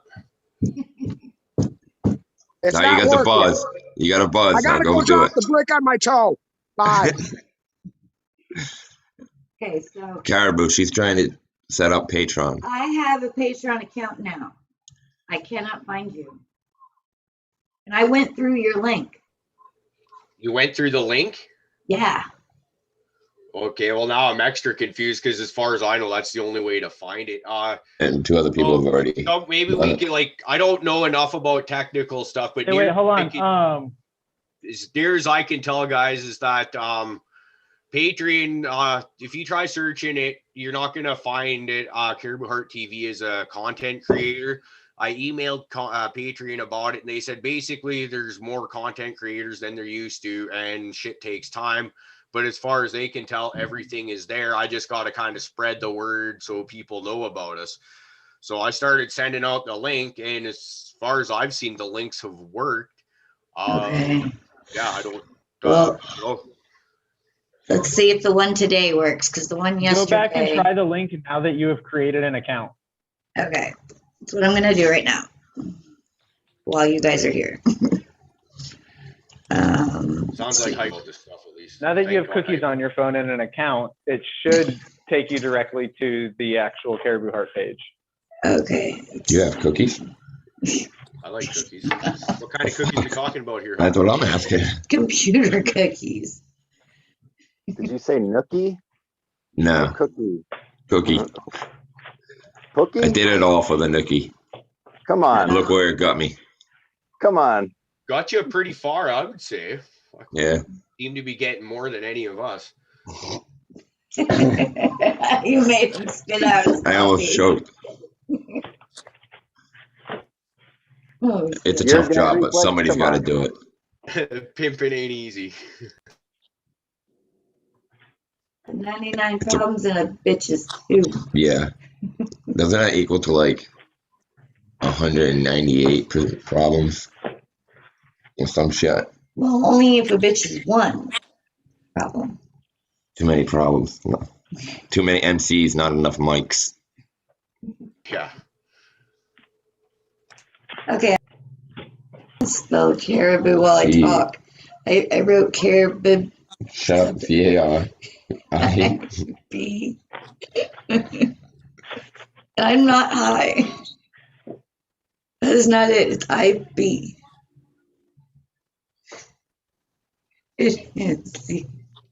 Yeah. Come on, you can do it. Look, Heart of Dixie.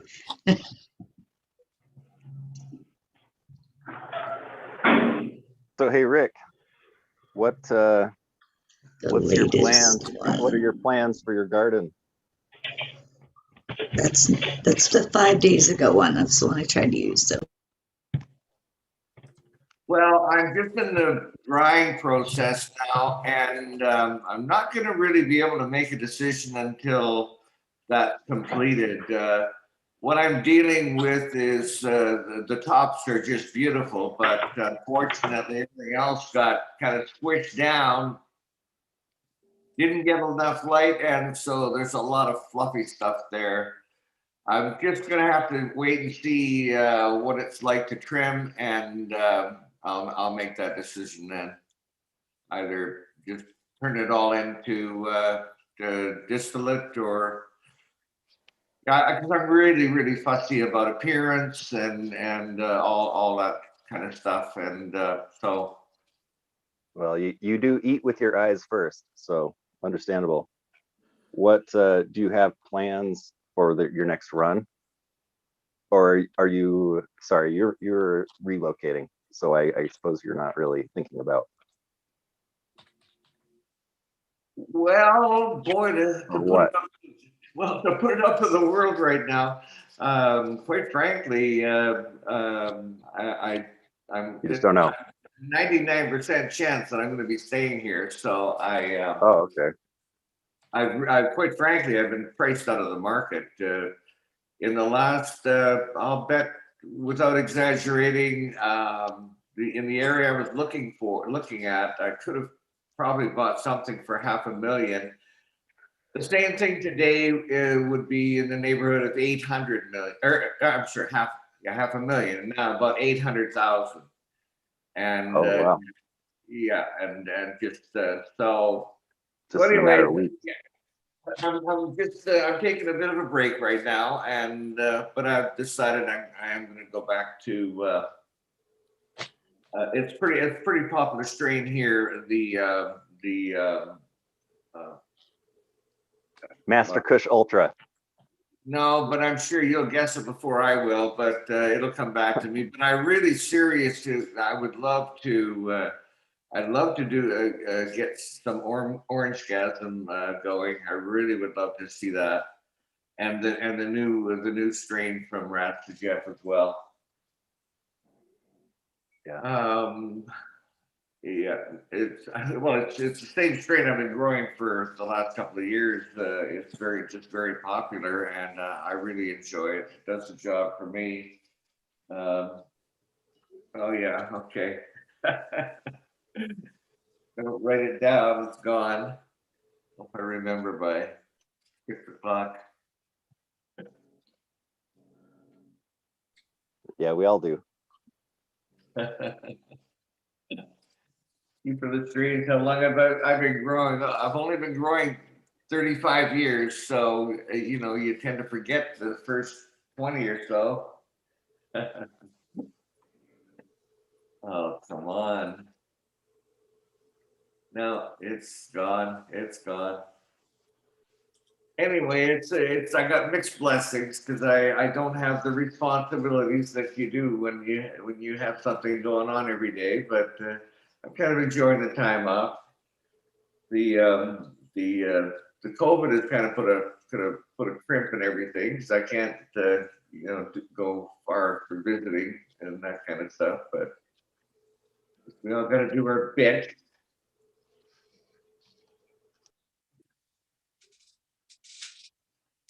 Sorry, how soon are you thinking about maybe firing up, or are you even thinking about that? I put an order in for my clones, so it's just a question of when they arrive. Okay. But I'm in the process of I'm making some major changes. Well, of course, I always do a top to bottom cleaning, but I'm adding a new dehumidifier, and I'm looking at an irrigation system. Okay. Okay. Well, because if you were going to start from seeds, I'll be getting a pack of those blueberry butchers coming. And if you were if you were going to be looking to start, start from seed, I'd be willing to hand those over to you, and you can start those and just hit me up with clones when I'm ready. Because if you were going to be ready before I am to grow those, so keep that in mind. That could be an option. Okay, I will. Or at some point in time, doesn't even have to be this grow either, right? Like, there's a good chance I might not be growing until like closer to the end of the year. So you could maybe get a crop or two in back doing doing your thing. Just keep that in mind that there's could be talks about that. Yeah. Okay. Well, we could talk about that a little bit more. And then another fun one is I also got a pack of Jack the Ripper F2s as well that I'm sitting on. So like you could potentially be having a lot of fun. I've got some scarlet begonias that are coming. We can have some fun. Because I think like we've within our group chats and stuff, we've all seen pictures of what you can do. I've been to your grow personally, and it blows my mind because you're so many levels above me as a grower. And like, man, if we could get you some top flight genetics, I think that would be just the bomb, Rick. I would just, yeah. And also another thing I'd like to see you doing is not growing the same old shit that we have in the area and have had for the same 20 years. We like set the bar higher. Because if everything we're hearing is like the stuff we have in our area is good stuff, but it's next level of shit, right? Yeah, that's coming out. It's all old strains that are 20 plus years old. So see if the new stuff works, see what that does. That's my thought is if you can change it up with newer genetic, it goes a little bit back to what we were talking about, Prof, that in the previous show, I gave quite a bit of thought to that, and like has genetics been altered much over the years, and the old Panama Red and Acapulco Gold have we really lost that because we've done all this genetic drifting and crossing and so on. So what'd you come up with? What was it? What do you think? I didn't come up with anything. True stoner answer. That's the same answer I get all the time. I don't know. It was just something I was thinking about. That's all. I was looking to you for the answer.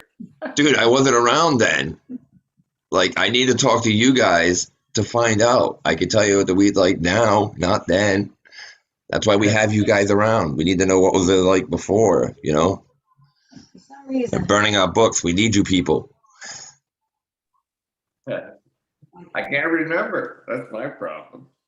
I was too stoned. That's funny. I can't see the show right now, but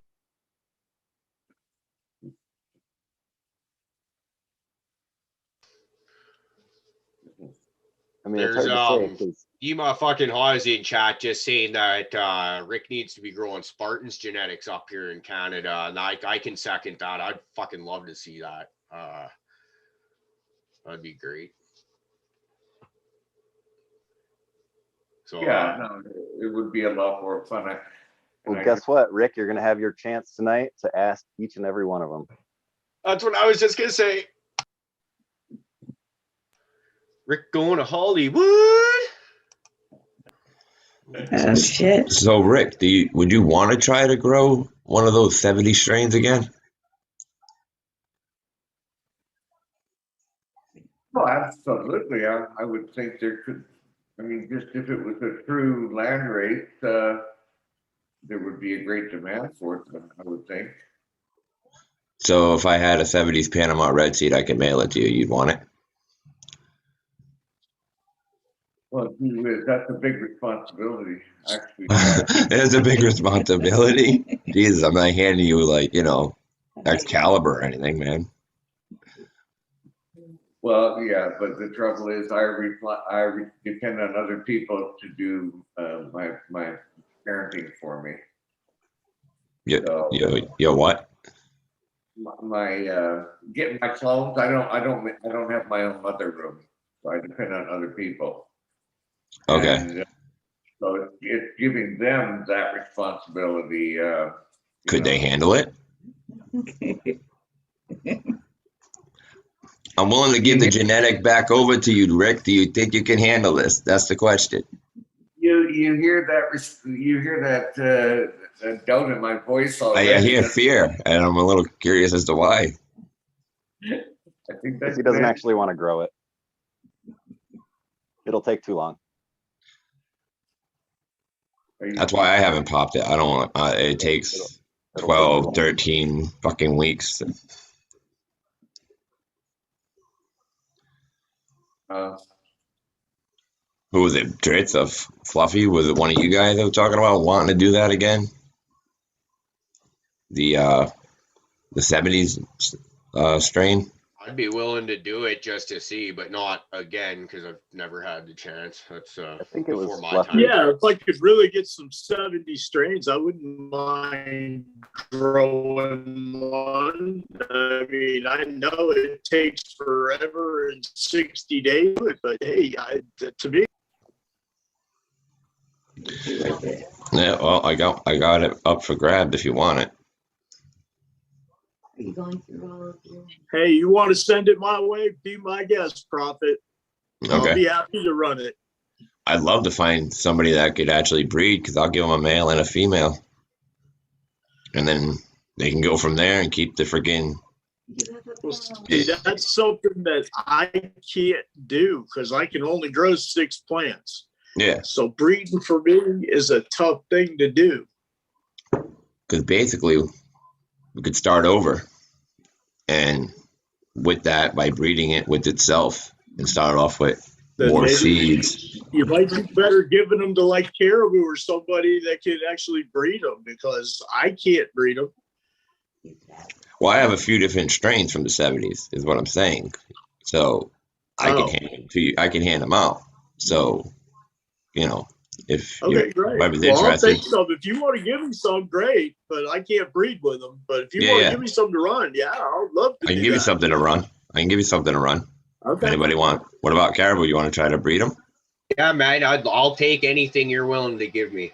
We could even do a Maui Wowie Panama Red cross. One would be the male, one would be the female, but they're both from the 70s. Yeah, I'll take what you're willing to give me, and we'll see what I can do with them when I'm set up again. Driz, Cool. Real quick, Driz, can you ring the dab bell, please? I'm heating up my torch here, and people might as well do one with me. I'll be right up, brother. Prophet, I'm absolutely interested in those seeds if you're willing to send them up this way.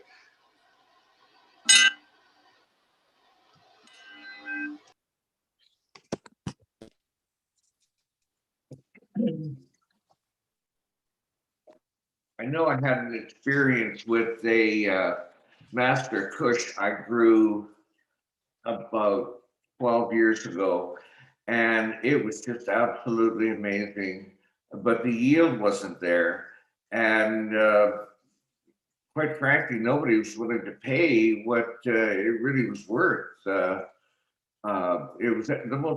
was probably the best I've smoked in the last 20 years. And then Master Kush MK Ultra came along, and it was a variant. The yield was better, but the quality never was the same as the first Master Kush. Absolutely incredible. But the internodes were like 4 inches, 5 inches apart. Just one bud and then another internode. Is that what you got there?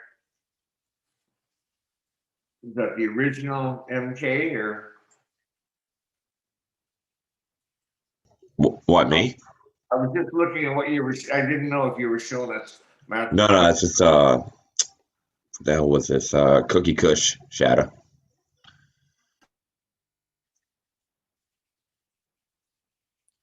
Thanks for the video yesterday. What was you were making a syrup? Yeah, did that explain enough? Did everybody get the gist of that? I was fucking wrecked, and I needed to make syrup for somebody because a friend of ours got cancer, and they coincidentally asked me, and then I was asked that day again if how to do it. So I was like, fuck it, I'm just gonna do the video.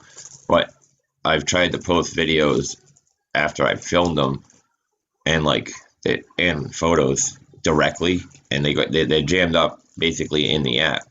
So it slowed down my phone basically because it's stuck loading this last video I did 2 months ago, and I can't delete it because it hasn't been posted. So I can't do it that way. So I had to go live with it. So I tried to have as much of the process, because it's like an hour-long process, done where you could pretty much get the gist of it. If you know how to make a simple syrup, that's basically where I brought you to. I showed you how to do the iso wash. You add it into the rice cooker.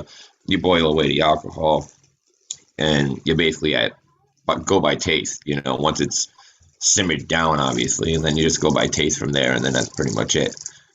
And then you can do whatever you want with it after that. But I was trying to get it to a point where, to show the most important parts, but I wasn't going to drag you through the whole process of a hour-long live feed of me doing nothing but watching alcohol boil away.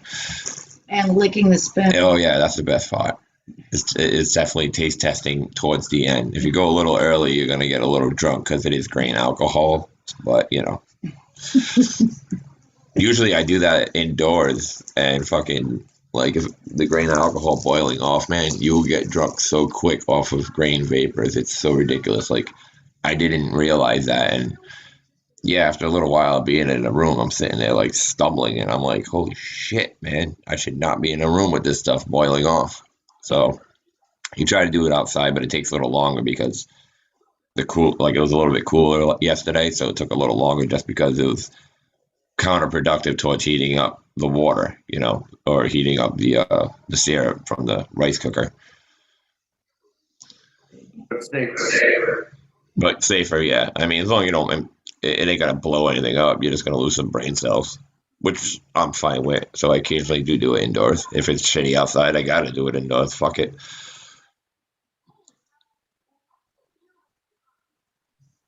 And sometimes you're just not thirsty. Yeah. I'm going to take this opportunity to jump off, y'all. Have a good day. I appreciate it. And it's been fun hanging out, chatting with y'all while I'm starting my Sunday at work. Love you long time, Hype. Love you, brother. Take care, Hype buddy. Tu beaucoup, man. Tu beaucoup.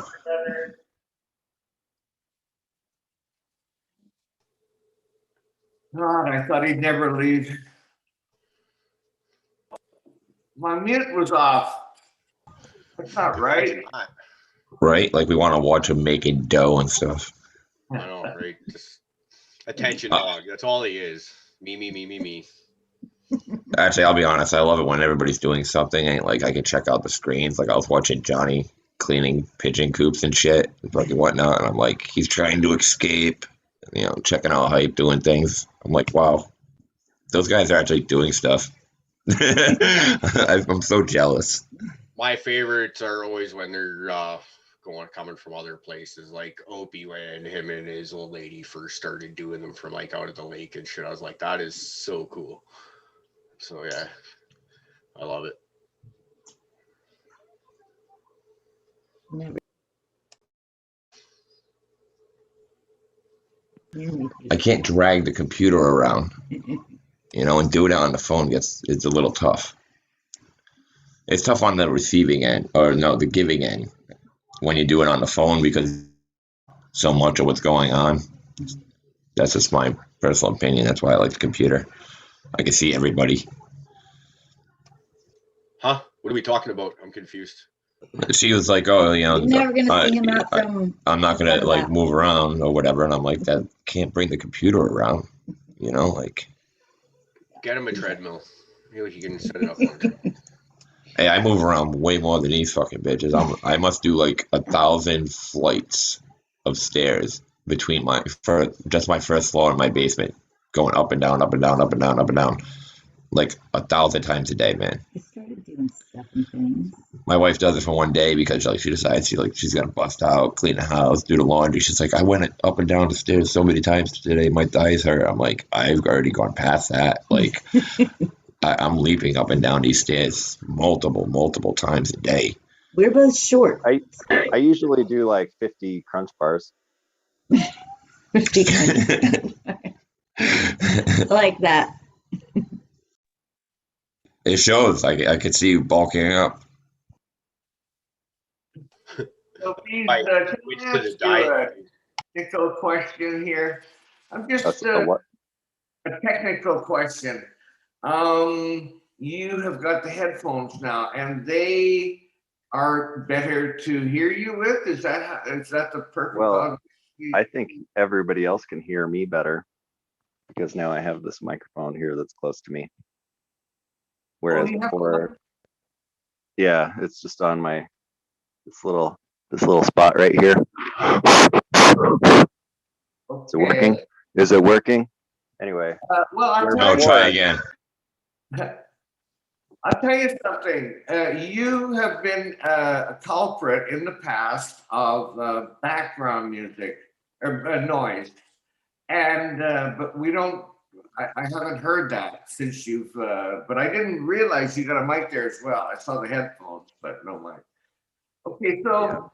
I tried not. Well, they're just earbuds. I just tried these earbuds, and when I put them in. Well, I wasn't using a headphone or a speaker, but I had a hell of a time hearing myself. But I guess I can't. I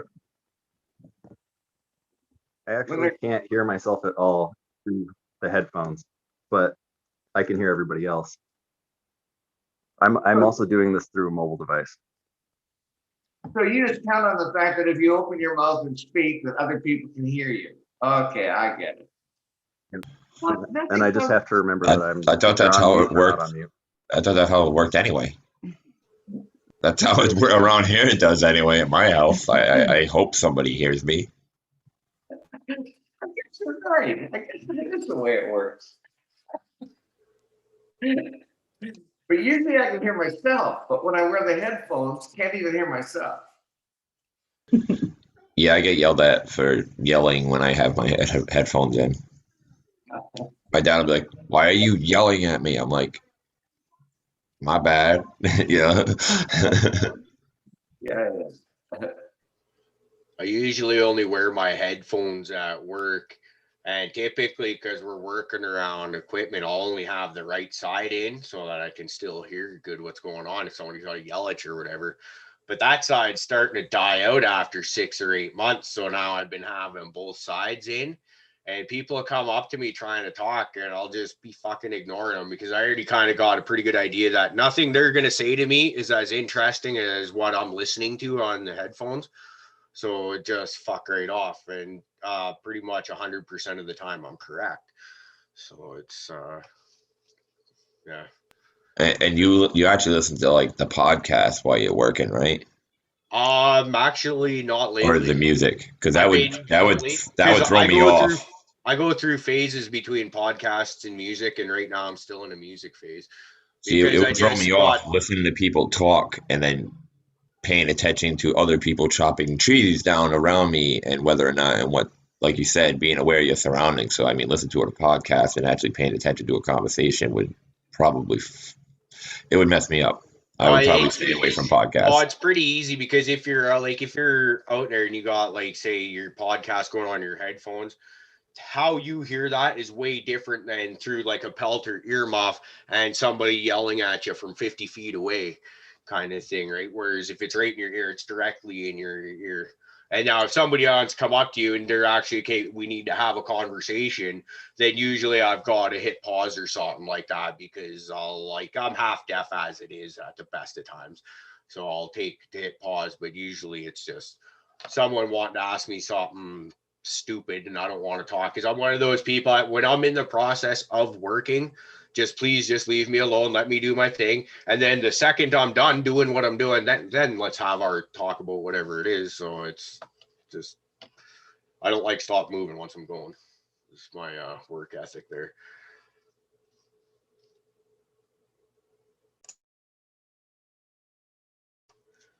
The hell, why is everybody so quiet, especially you, Prophet?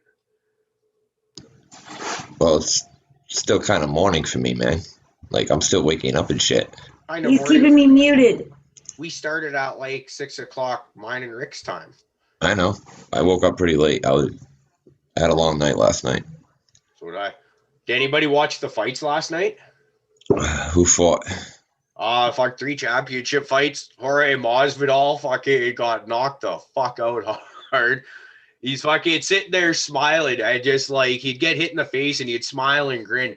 And I just said it like, man, you keep smiling like that, you're gonna be laying on your back. And just as that word back was coming out, he fucking gets punched in the mouth and he's fucking out cold. It was fucking great. And That sounds cool. Ahmed Yunus, fucking new champion in her division, fucking head kick. Valentina Shevchenko, fucking still the champion. She wasn't getting beaten. And if anybody does anybody remember like 10 years ago, whatever it was, when Anderson Silva kicked Chris Weidman and his leg broke and wrapped around his fucking leg? Okay, well, Chris Weidman fucking kicked the guy he was fighting last night, Uriah Hall, and his leg did the same fucking thing Anderson Silva's did. Kicked him in the fucking leg, and his fucking leg snapped and the fucking wrapped all the way around. Like, holy shit. And then you see him step back to try and fucking stand on it and see it fold. Like, yeah, it was pretty good, man. Like, all 5 matches in the card, like, I think the longest match was something like 1 minute and 18 seconds into the second round or somewhere around there. Like, fucking fast. Last card I saw, they were all fucking went to decision. That wasn't pay-per-view. It was just a weekly card, that one. But, like, yeah, man, it was good. Well, kind of wish I would have seen that. Yeah, if you get the chance to check that one out later down the road, that's well worth it. Because in terms of sports, like I've been kind of like I've always been a huge football fan, but every sports league just seems to be social justice, this or that these days. And I'm not interested in people who make more for 5 minutes of playing a child's game for a living than I do in an entire year of busting my ass. I shut the fuck up. Don't talk to me about fucking equality, you know? Yeah. So it's when I see that, I kind of take a step back from that. But like the UFC is kind of just not nearly as fucking bad for that. They just kind of, as a sports league or entity or whatever, they themselves just shut the fuck up. See, I was never a sports fan. I love playing sports. I'm real good at it. But as far as watching them, man, like I've gone to a baseball game and it was just trying to watch it was so boring, and then friggin' even live is worse.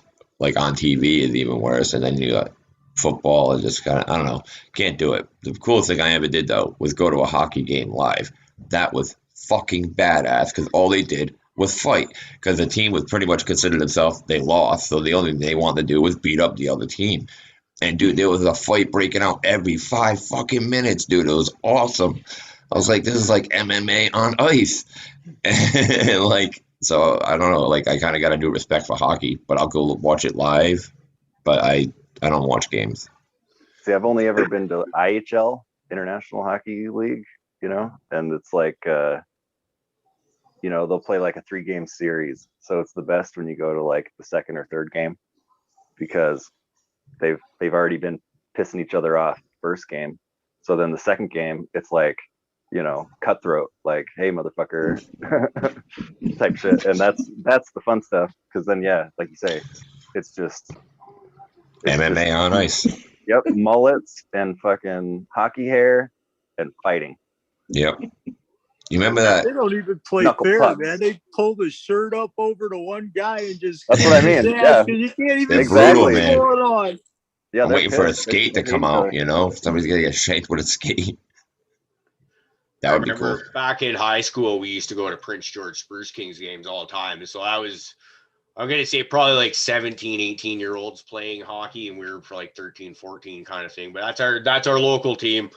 We used to go and rep them, and the Fernie Ghost Riders come to town, and there's a bench brawl the one time we were sitting right behind the bench when it happened. It's like, fuck yeah, it was great.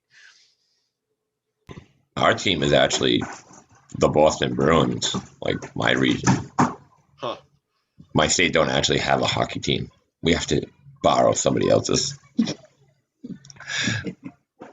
Actually, we have to borrow everybody else's sport, now that I think about it. Yep.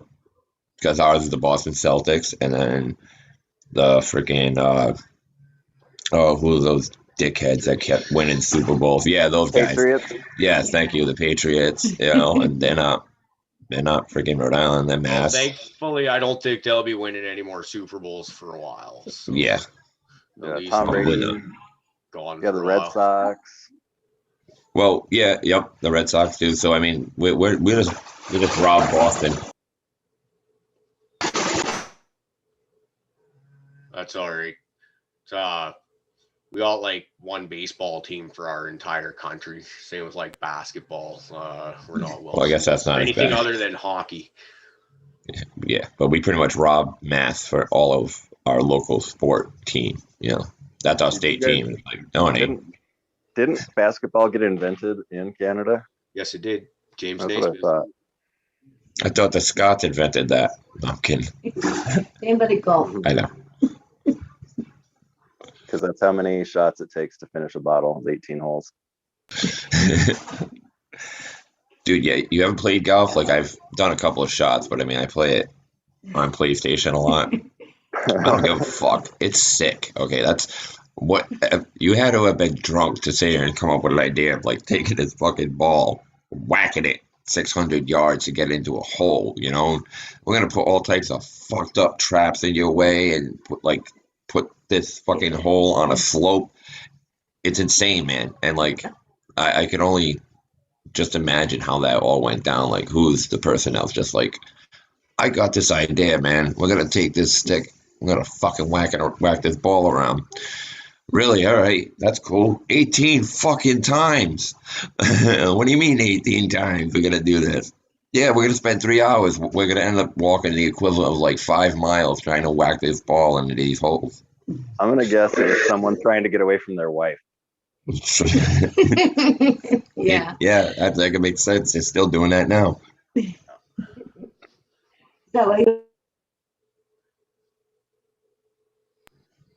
That's what I use it for. He always plays it. He goes downstairs and plays golf. I went and bought myself a set of clubs off a buddy at the end of last season, so I wouldn't mind trying to get out a couple times this year, but we'll see. Life just seems to be so busy these days that like something like that just doesn't seem like it's even going to be on the radar anytime soon. Because if I do get free time, it's going to be spent doing shit like fishing. Because I just like last year I got out fishing once, and like for me that's just fucked. Well, what's even worse than that is the year before that I didn't even pick my fishing rod up once because I spent the whole time working, and it's just and that's not happening this year. I'm going to be spending some time fishing. I haven't been fishing in like 8 years. I want to go. And I love fishing. fishing, which is fucked up, but, you know, I'm just not in a position to go anywhere really to fish. Plus, I got to pay to fish. Like, I have to pay for a license and the whole nine. I just find that aggravating. Well, it pisses me off, but it is what it is. I need a license to catch the fish. For my license and have everyone else have to do that, then have every asshole go out there and just radar lakes and fish them dry. Because it's at least a bit of a deterrent to go out there and start like fishing just unlimited like that. If it's cost me occasionally, like they're getting a little bit ridiculously overpriced. I think my last fishing license was like $46 or something like that for the year, which seems kind of much to me. But like I said, if it's worth the price of admission for the enjoyment I get out of fishing when I'm able to do enough of it in a year. And plus, as I mentioned before on the show, I think I'm going to get Mr. Rods to build me up a rod here pretty quick. I'd love to put that into action. But that's probably going to be like an end of summer thing by the time I'm able to make that happen anyways. So it costs $45 for a fishing license over there?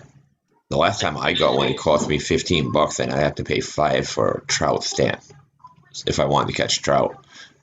I wonder if it's going up. Yeah, Or 20 and 10 for stamps.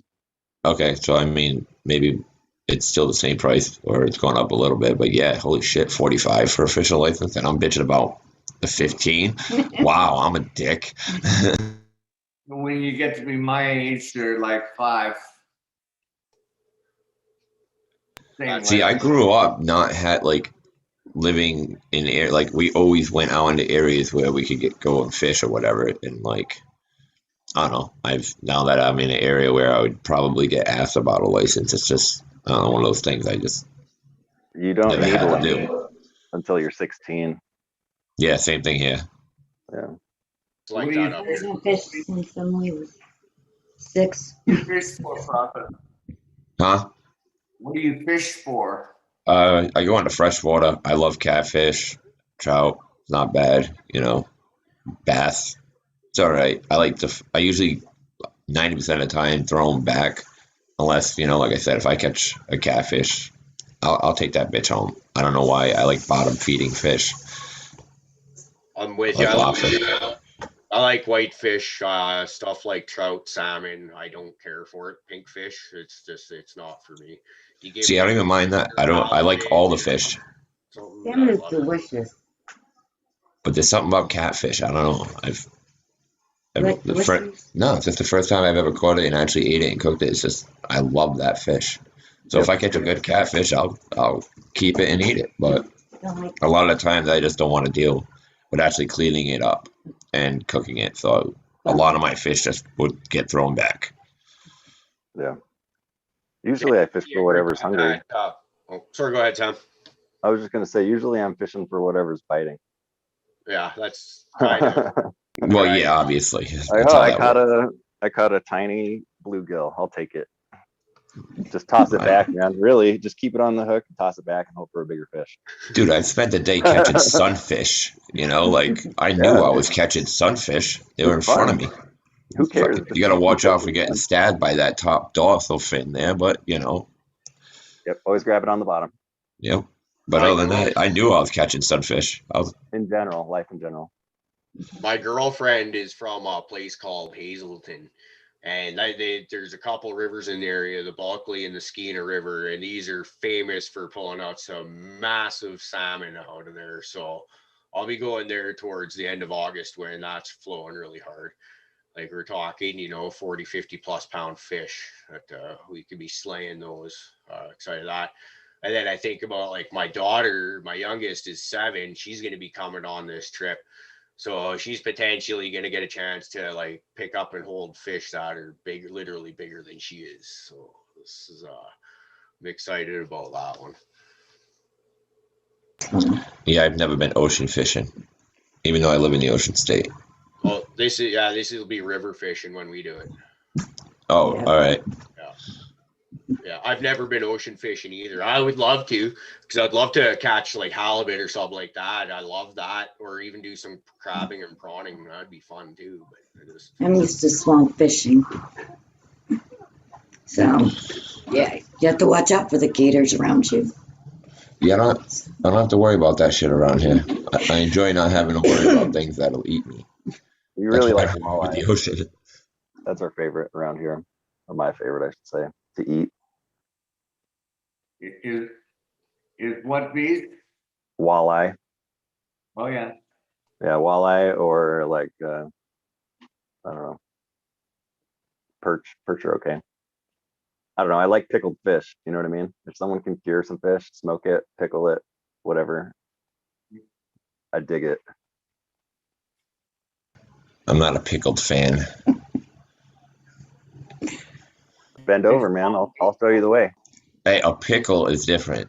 All right, pickled is. Are you talking about a gherkin? No, I'm talking like pickled eggs or whatever. Pickled anything other than other than a cucumbers. goddamn cucumber. Yeah, like.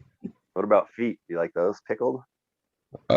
Should haven't tried them, so I can't really give you a definitive answer. Seriously, you've never had pickled pig's feet? Oh God, no, dude! I've never even eaten.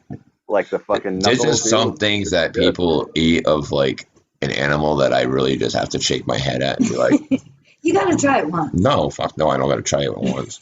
I'm with you, Prophet. What the cow tongue? I don't give a fuck. You can tell me it tastes like fucking apple pie. I don't care. There's just some shit I'm not eating. Okay. Chicken feet. Chicken feet, pig feet. I mean, that's probably what McNuggets are. So I mean, I look at a chicken's foot and I go like, how the fuck can there be anything on there to even eat? Like, why would you waste your time? Like, so no, and plus, Same yeah, thing it's like fucking gross. with the pig's hoof. Like, there's nothing really. You just gnaw on it. No, on the inside, it's like this little bone meal of muscle. Yeah, delicious. I'm telling you. It sounds like a lot of work, man. It is. Hey man, you get it in a jar. You go like this, unscrew the top, you reach in the juice, you peel it out, and you bite it. That's it. I can't. No. They've done all the work for you. All you do is eat the gross looking part. You want me to eat the part of the pig that's been stepping through its shit?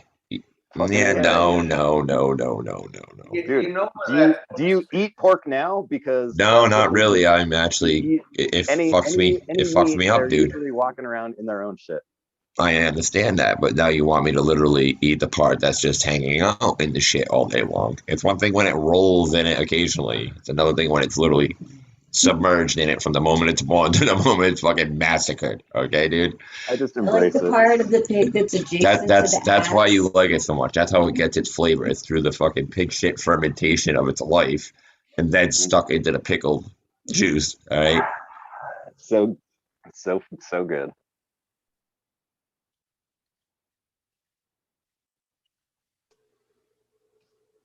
Do you eat pig's feet and stuff like that, Rick? That calls for a dab bell. I don't care what anybody says. Sounds good, Driz.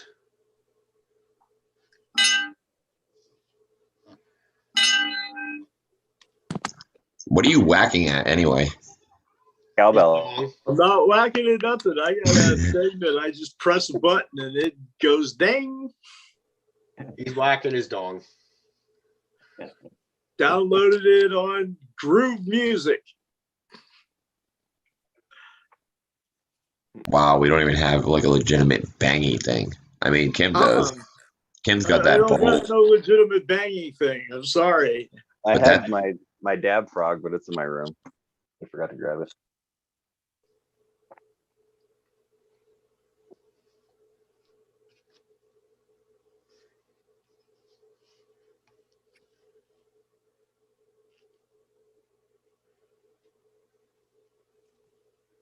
Anybody seen any good or heard any good podcasts lately? Anybody familiar with the Grandmaster Level podcast? Actually, they compete with us. They go Friday nights at 6 p.m. Pacific. So any hope of ever seeing that, you won't be seeing it live, will you? But it is a good, excellent podcast. Some really experienced growers. Spartan hangs out there on Friday nights. Okay. There was a real good one last week with somebody by the name of Craft Farmer. Really experienced and fun to listen to, and well knowledgeable.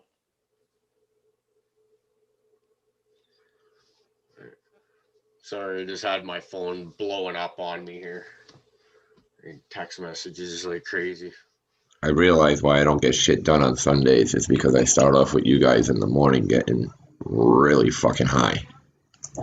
I know, but you know what the beauty of that is I was already told yesterday that the girlfriend, we just wanted to have kind of a lazy day of not really doing much. So I made sure the house was fairly clean already before we left to go watch the fights at her parents' place. And now I really don't think, other than maybe a load or two of laundry, there shouldn't be much to do around here. So I'm just gonna, not much. I'm with you. I got shit to do, but I'm probably gonna be couch locked. Looks like I'm watching the X-Files. That's funny because that's what the girlfriend's been watching lately is the X-Files. Really? Yeah. I started it over because fucking me and my girlfriend, actually, we were watching it when it was on Netflix, and we got through like the first season, and then it disappeared. And then coincidentally, I've been staying up when I was built up, staying up later. I started catching it at like 10 o'clock at night, and they played 3 episodes a night. And it was on season 1, so I started recording it. So I kind of caught up right where I'm at, but I'm only at the beginning of like season 2 or whatever. I've seen way past, like from back in the day when it originally aired. I was a fan, but to actually go through the whole story, I get really obsessed with storylines, man. Like, it's stupid. I shouldn't be this obsessed with it, but it's like a book with me when it comes to like a series, you know, like I gotta know everything about the information. So now that I'm older, I want to watch it rather than when I was a kid. It was like, wow, this is neat, this is cool, you know, like it's a totally different concept now that I'm watching when I'm older. And it's kind of creepy because like the shit they talk about then and the shit that's going on now, it's like, you know, it's a lot of alignment going on. You're just like, all right, that's kind of weird. All right, maybe it's just a coincidence. You know, it's actually a pretty good show. It's older now, but it's really good for drawing you in and getting you hooked. It's called 24 with Kiefer Sutherland. I remember I don't even know how I came by him, but I somehow the first 4 seasons ended up at my place. I didn't fucking pay for them. I can tell you that much. They were just at my place. And I had time off work and nothing to do. So I just started watching them.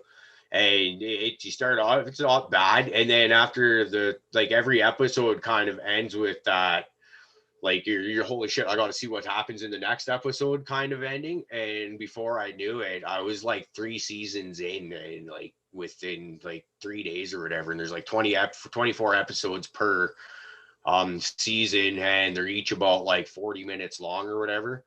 And it was, So 3 days worth. I got hooked on Fringe, but then they cut it off. So I only got until like the 2nd season, and I'm so fucking mad that I've been trying to search it down. Like I actually I got a hold of the library and rented the next season. So like I'm actually going out of my way, going to the library, renting a DVD to be able to see this damn show. They brought you right to the Fringe, would you say? Yeah, I had blue balls when they cut it off. At the end.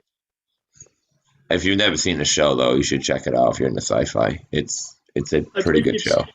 It's either on Hulu or Prime Video. You can watch every season. They got it. No. Oh, they must have just got it then, because I have Prime. I did have Prime. We had Prime. Well, it might not be on Prime. Check Hulu. You can do Hulu. I don't have Hulu, man. You gotta watch commercials. That's all. Yes, we do. We have Hulu? Yes, we do. See, I don't even know what we have. I just speak into my damn remote, and if it doesn't pop up, I would assume Well, everybody has Hulu. It's just www.hulu.com, and you just watch TV. I mean, I started out with the free one. Now I pay for it. I don't know why, but I do. I don't have to have big commercials. Yeah, there's some anime channel that would. Yeah, I got Funimation. I went through a lot of anime, man. Like a lot of anime. In the chat, Ancient Soul Grower just threw out The Outer Limits. That's another good one. That's actually airs during the mornings. I actually catch an episode or two of that. Watching Exiles again right now. I told him, yeah. So exciting. Yeah, the girlfriend's been watching that. I haven't gotten myself into it, but it's like almost every time because we smoke in her bedroom. And it's like almost every time I come in here, she's in here, she's got an episode on, and about 15 episodes now, I would say I've been in the vicinity for, but it's just hasn't been able to draw my attention and get me focused on it yet. I'm always busy doing this. That's filmed in BC, right? Yeah, I did in the Vancouver area. Yeah, that's what I thought. I'm kind of obsessed with these old shows. They're BBC shows. Freaking Last of the Summer Wine, Are You Being Served, and Waiting for God. Waiting for God is the best. Oh my God, it's about old folks and what they're doing or whatever. But let me tell you, like, it's insane. Like, you got the one old guy who's in the war, so he's continuously having a flashback, and his best friend is this old lady who happened to be a drill sergeant, but they're in a retirement home and they're just causing mayhem. And you got this like 80-year-old guy, and like he walks up to the new resident, that's a chick, and he's like, I just want you to know that I like to be in bed by 11 or else I go home. And like he's basically the stud, and he considers himself the stud of the nursing home area. It's just, I don't know, maybe I just see myself getting there one day, so I might as well enjoy and see it as a joke so I can enjoy it better when I get there. I don't know. It's awesome. But it is funny. But they're old shows, man. They're like from like the 80s and the 90s.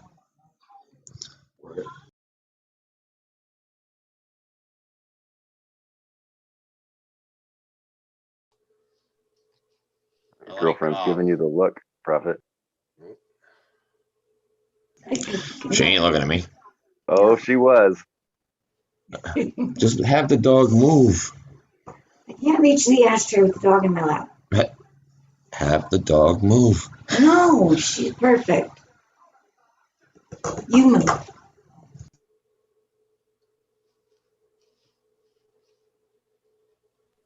Well, guys, I can hear my kids screaming through my headphones through the door. So I think it's time for me to go referee. Yeah. Why let them sort it out? Yeah, me as well. I'm also gonna have to go. Mama's got some jobs for me to do. He kind of took yesterday off and didn't do anything, so today I got to do a little bit of work. Yep. So I love you guys. Love you too, brother. And I'll see you later. Can't wait to watch you tonight, Rick. Everybody, 9 Eastern, 6 Pacific, Michigan Bros Grill Show. Check it out. Eastern. That's gonna be awesome. Be there or be lame. Yeah, you don't want to be lame. Not when Rick's going to Hollywood the way he is. It's a great show. But with that, I think we should probably shut her down, boys. It's about that time. Yeah. You gotta go wake up your wife. I want to watch X-Files. Sure. And Rick needs his beauty sleep. He needs to. Yeah, he's gonna need some rest. Yeah. Okay, fellas, we'll look forward to seeing you then. All right, Rick. You're gonna. Good Good luck tonight. It's gonna be a hell of a time. I can tell you right now from talking to them last week. They're all cool as hell and just as laid back as you'd expect. So you're gonna have a lot of fun. A lot of fun you're gonna have, and we're gonna have a lot of fun hanging with you guys. So everybody, Michigan Bro Show tonight. Check out Rick. Good to see you. Yep. Bye. Later. And to everybody in chat.